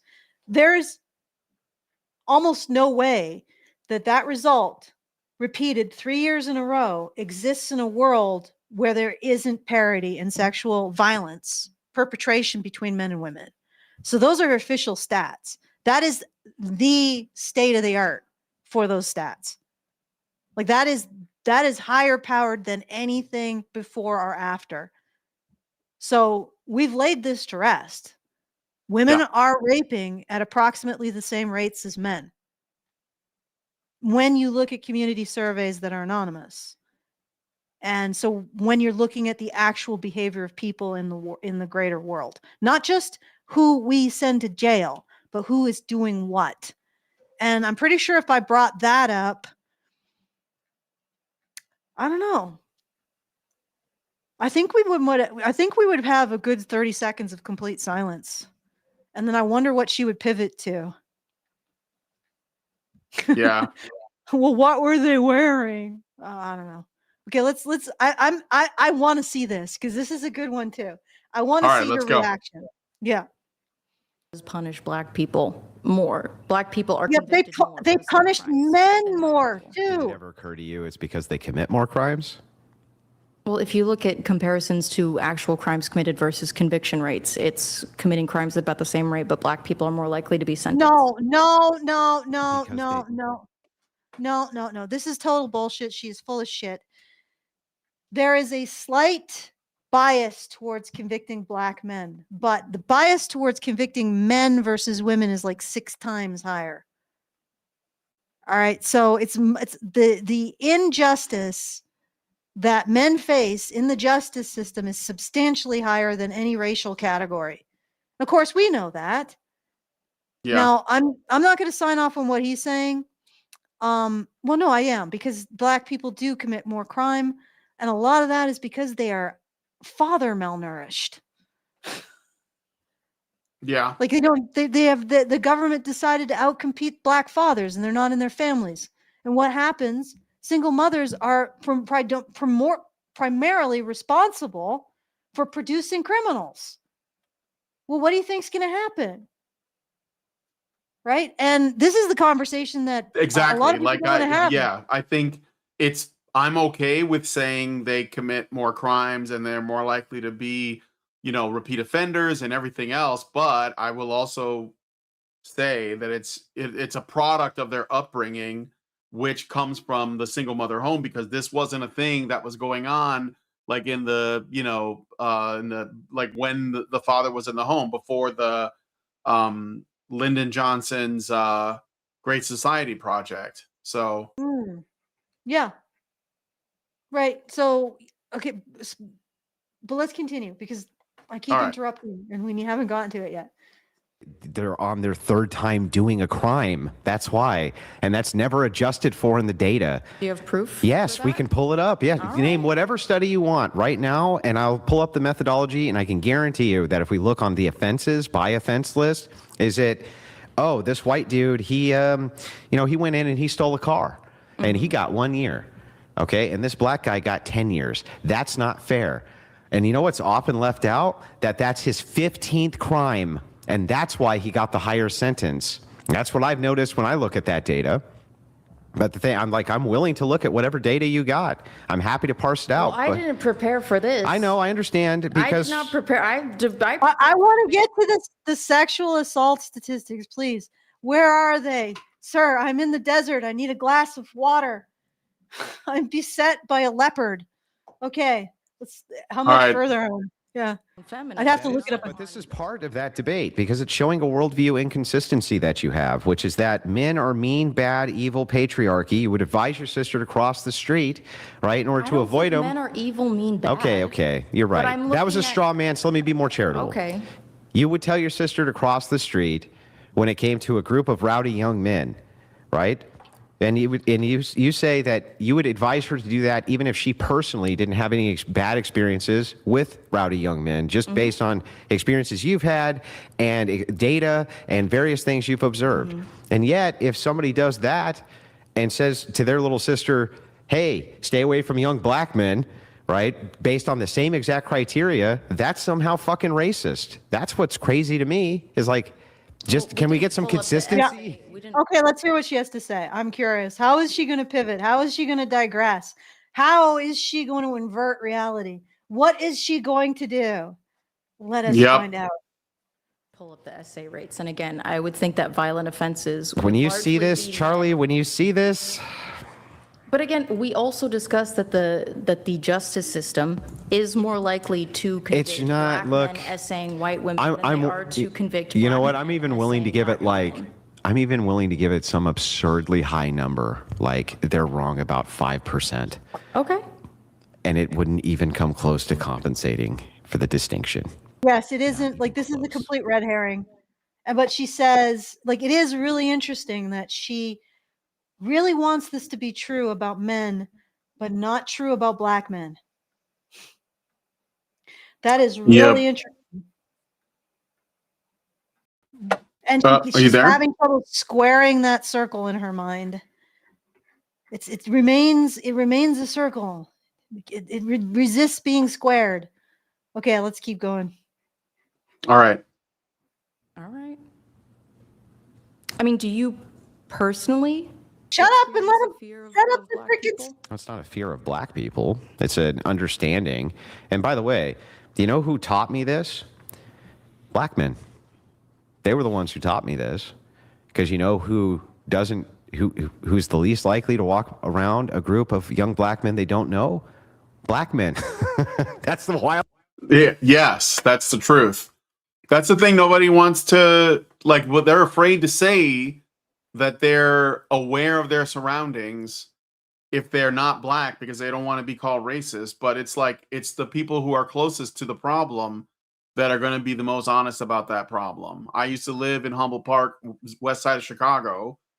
And I'll tell you that, like, if I saw a group of young black or Latino guys, I might just keep my eye on them.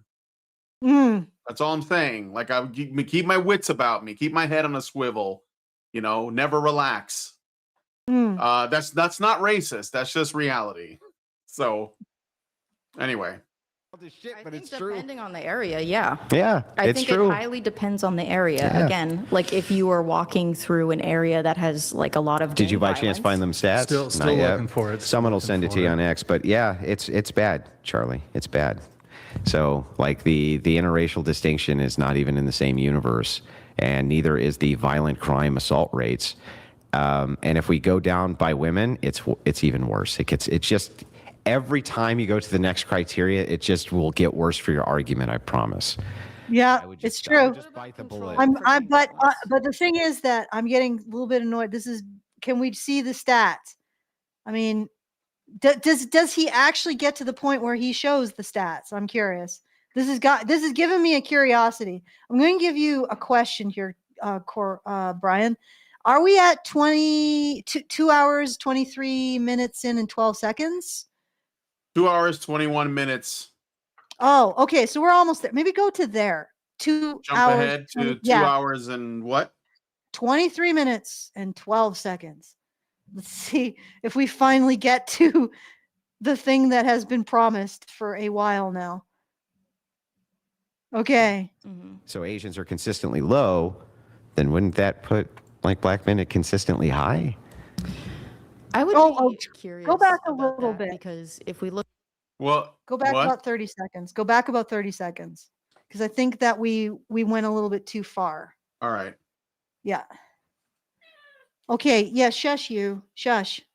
To agree with that. But that would obviously have a logical entailment that black men commit the most amount, right?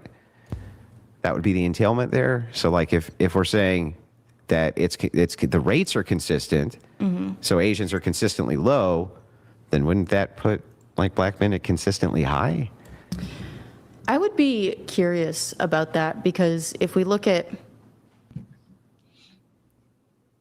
like Korea and Japan, where SA is kind of like so severe to the point that like women in Japan have their own like train cards. I would be curious. But it's not. It's overblown.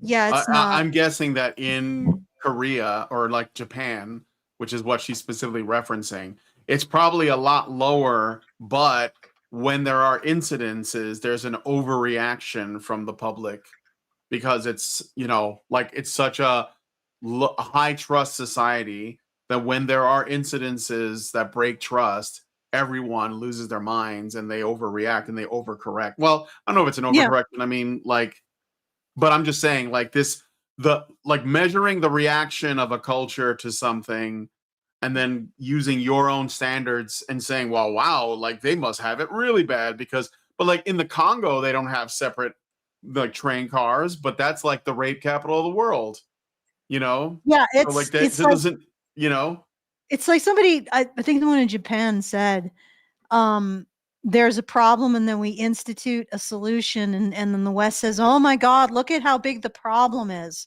Yes, exactly. It's like, That's what I'm saying.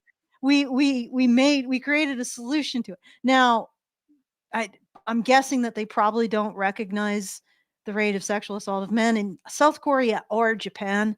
We're probably better at that than there. But No, yeah, they he's probably don't she's even not have data talking on about- it. That's she's yeah, not- that's another thing too, right? Yeah, she's not talking about this isn't about sexual assault. This is actually about, well, it is. It's about groping in trains, right? Okay, let's keep going because I'm finding the numbers, but it's taking a while. Okay. If that has to do, again, with people feeling pressure to conceal these sorts of things, being less No, it's likely because to loyalty to because those cultures family. are fucking perverted as shit because they're godless.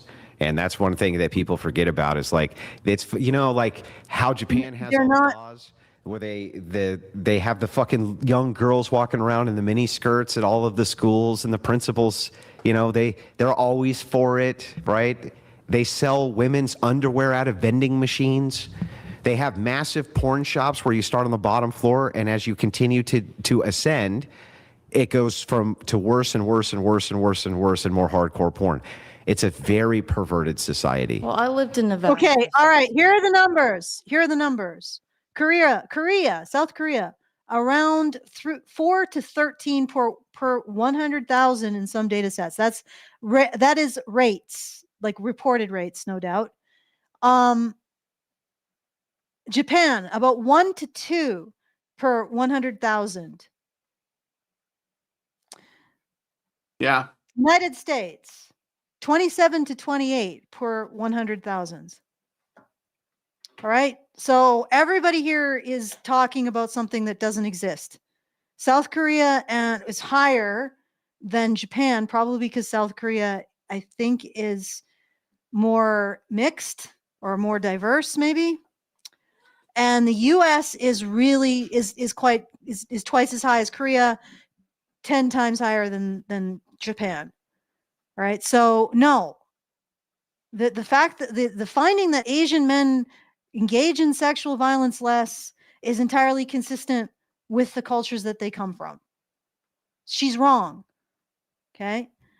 The other thing is that the group of people who engages in the greatest amount of sexual violence, since we are not seeing the stats yet, I'll just say them, is Native Americans. They are absolutely disproportionately represented in the rape statistics, and mostly they are actually engaging in sexual assault of probably other Native Americans, right? And he's right. She's not going to like that if we ever get to it, which I don't know. Are we? Let's keep going. Well, these things can take some time. I got a Rumble rant from NovaFan21. for $1, Sure. and he says, Charly is confident about Japan having a high sexual assault rate. Japanese women who falsely accuse Japanese men to extort them. Do we tell her? Thank you. All right. Let us continue. So this feels a little. Nevada's not as perverted as Japan. Reno, there was porn shops everywhere. It's been cleaned up now. I lived in Reno too, and no, It's there been wasn't. Cleaned up Okay, now. this is. can we I just- was there 20 years. okay, this is weeds. Sorry. All right. to Should I find everybody another involved. time code? I'm gonna. You know what? I'm just gonna go into my screed about the Go ahead. FBI statistics. This is the issue with feminists, right?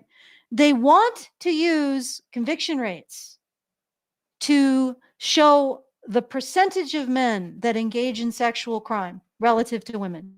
The conviction rates are who we choose to put in jail.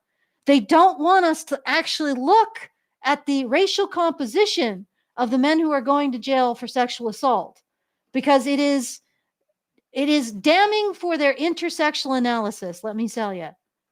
All right?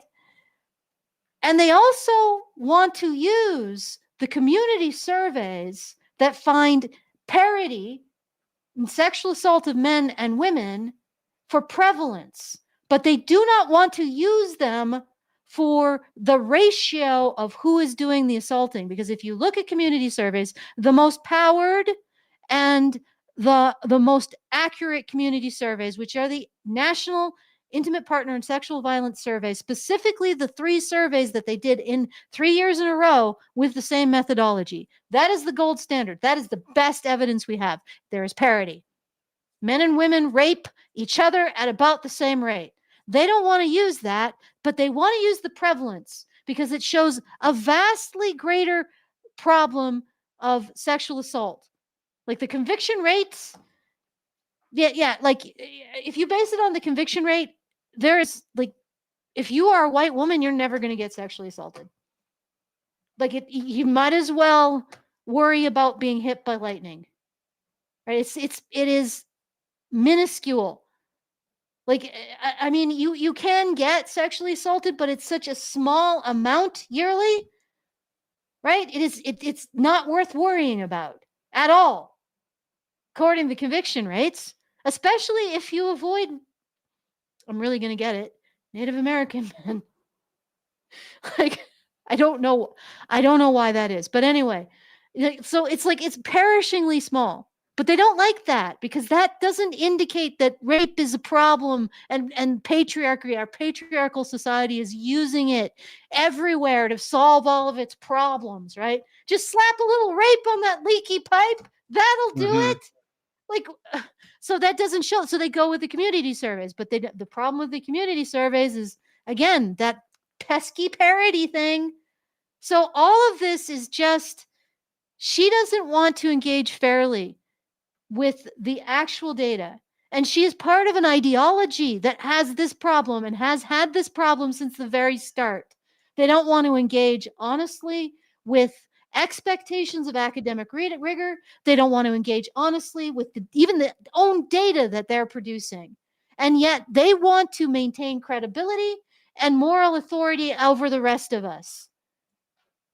And they are full of shit. And there you go, guys. That's this argument. Then I think it got into the weeds, but that's what I would have brought up with it. Like, what poison do you want to take, Charly? Do you want to take the poison of, we can't look at conviction stats because they undercount or they overcount those groups of people that we prefer to convict for rape? Okay, well, then we're looking at community stats. What do we see there? Parity and victimization between men and women, right? Oh, well, we don't want to look at that. We just want to look at that for prevalence, but not the prevalence among men. Choose your poison, Charly. That somewhere, no matter what you choose, it's going to be uncomfortable for your ideology. But of course, they don't have to. They just can keep pivoting and pivoting and pivoting. Oh, the conviction stats, we can't look at them because it only shows what those races we choose to convict. Oh, does it also show that? No, it doesn't, no, but in terms of which sex we prefer to convict, that's absolutely accurate to reality. Oh, don't look at the conviction stats when we're looking at prevalence, because the women don't feel empowered to report their rapes in this horrible patriarchy that's gonna put them in jail for having been sexually assaulted or some crap, right? And it's just around and around and around and around you go. Where you stop? Well, where you stop is on blaming men, because we always stop there. That's always the end goal. Okay, did you want to add anything to this, Brian? No, I think that's good. Yeah. Okay. Let me see. Yeah, I think that's good. Let me All just right. look So, at. Do we miss any super chats, super chows? No. okay. So Perplexity says Charly won this. Her pattern supports a world where some groups are shielded from group-based suspicion, while men are not. Male threat remains a legitimate default narrative, and male uniqueness is not defended. So essentially, Perplexity looked through this and said Charly won because she managed to maintain the line and the frame on male threat. And it didn't move from there. And it needs to move from there. Okay. Yeah. Go ahead, Brian. Do you want me to play some more, or? No. I think we've engaged with this 2 days in a row now. Well, not in a row. Yeah. 2 days, 2 consecutive days with Thursday not This doing has it. But been sufficiently explored. yes, I feel satiated or something. All right. So I'll take a look and see if there's anything new. Maybe I'll poke the voles. If you guys want to send a message, like get one in, slide it in under the wire, do it right now. feedthebadger.com/justthetip. I did want to briefly talk or speak about a correction that Karan Strong gave us last night, or actually after the show on Wednesday. Oh, okay. So apparently Julien Delmont. It's a Belgian movie, right? Not the best. Wasn't the okay? The movie is Okay. 3.5 hours of this woman doing chores, and the big climactic revelation was she dropped a fork, and then she killed a man, and that was it. 3.5 hours of it. All right. It was voted the best movie. It wasn't voted the best movie of 2022. It was voted the best movie of all time, according to the 2022 edition of the prestigious Sight and Sound list. I'm just not media. That's Karan Song pointing the finger at me. You're not media literate enough to appreciate high IQ stuff. Yeah, that's it. Yeah, that's it. That is 100% it. And yes, I did watch that thing, and I watched it because we are going to do a response on it. And anybody who defends it as saying it's some kind of art, no, it's didactic. It's basically 3.5 hours of boredom because they're trying to show you how awful it is to be a homemaker. Right? Ugh. That's didactic, right? So the reason why they're boring the crap out of you is because they're trying to prove to you that homemaking is awful. And yet they have specifically selected only times when she's doing chores, and they've overemphasized those chores. So they're showing it taking more time than it actually would. Homemakers have 11 hours more leisure time than the breadwinners who support them. So there's no way they're only doing chores. They're also going to be watching soaps. They're going to be reading romance novels. They're going to be doing puzzles. Maybe they'll even be engaging in intellectual, intelligence building activities with their children, like play, So there's a lot more going on in homemakers' lives. So the director and writer specifically chose to show this. It is not accurate to the actual lives of homemakers, to make a didactic point, to bore us in order to make us believe a lie. Right? Okay, that's not art. That is not art. That is a freaking woke struggle session in film form. Okay. Yep. And I'm going to have to do like another hour of talking about this crap. Oh, okay. All right. So feedthebadger.com/just the tip if you want to send us a message. Have you watched the ineffable Julian Delman? I think that's how you pronounce it. Probably somebody's going to come in and say that it's not pronounced that way at all. But yeah, have you watched that movie? It's fairly easy to find. It's basically 3.5 hours of a woman doing chores. Came out in the 70s in Belgium. Okay. Tell me about it. Did you enjoy it? And if you want to support the show, feedthebadger.com/support. Okay, I'm going to hand it back to Brian. Did you want to add anything to this? I have not seen that, and I have no interest in it. No. No, it's time for Lord of the Rings.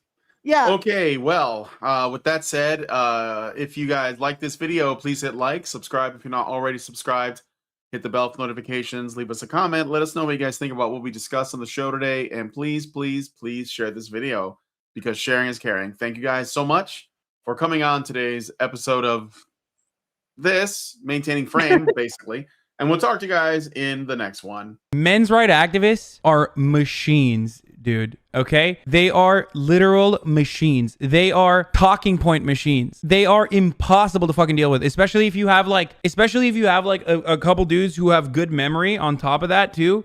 Holy shit, you're fucked.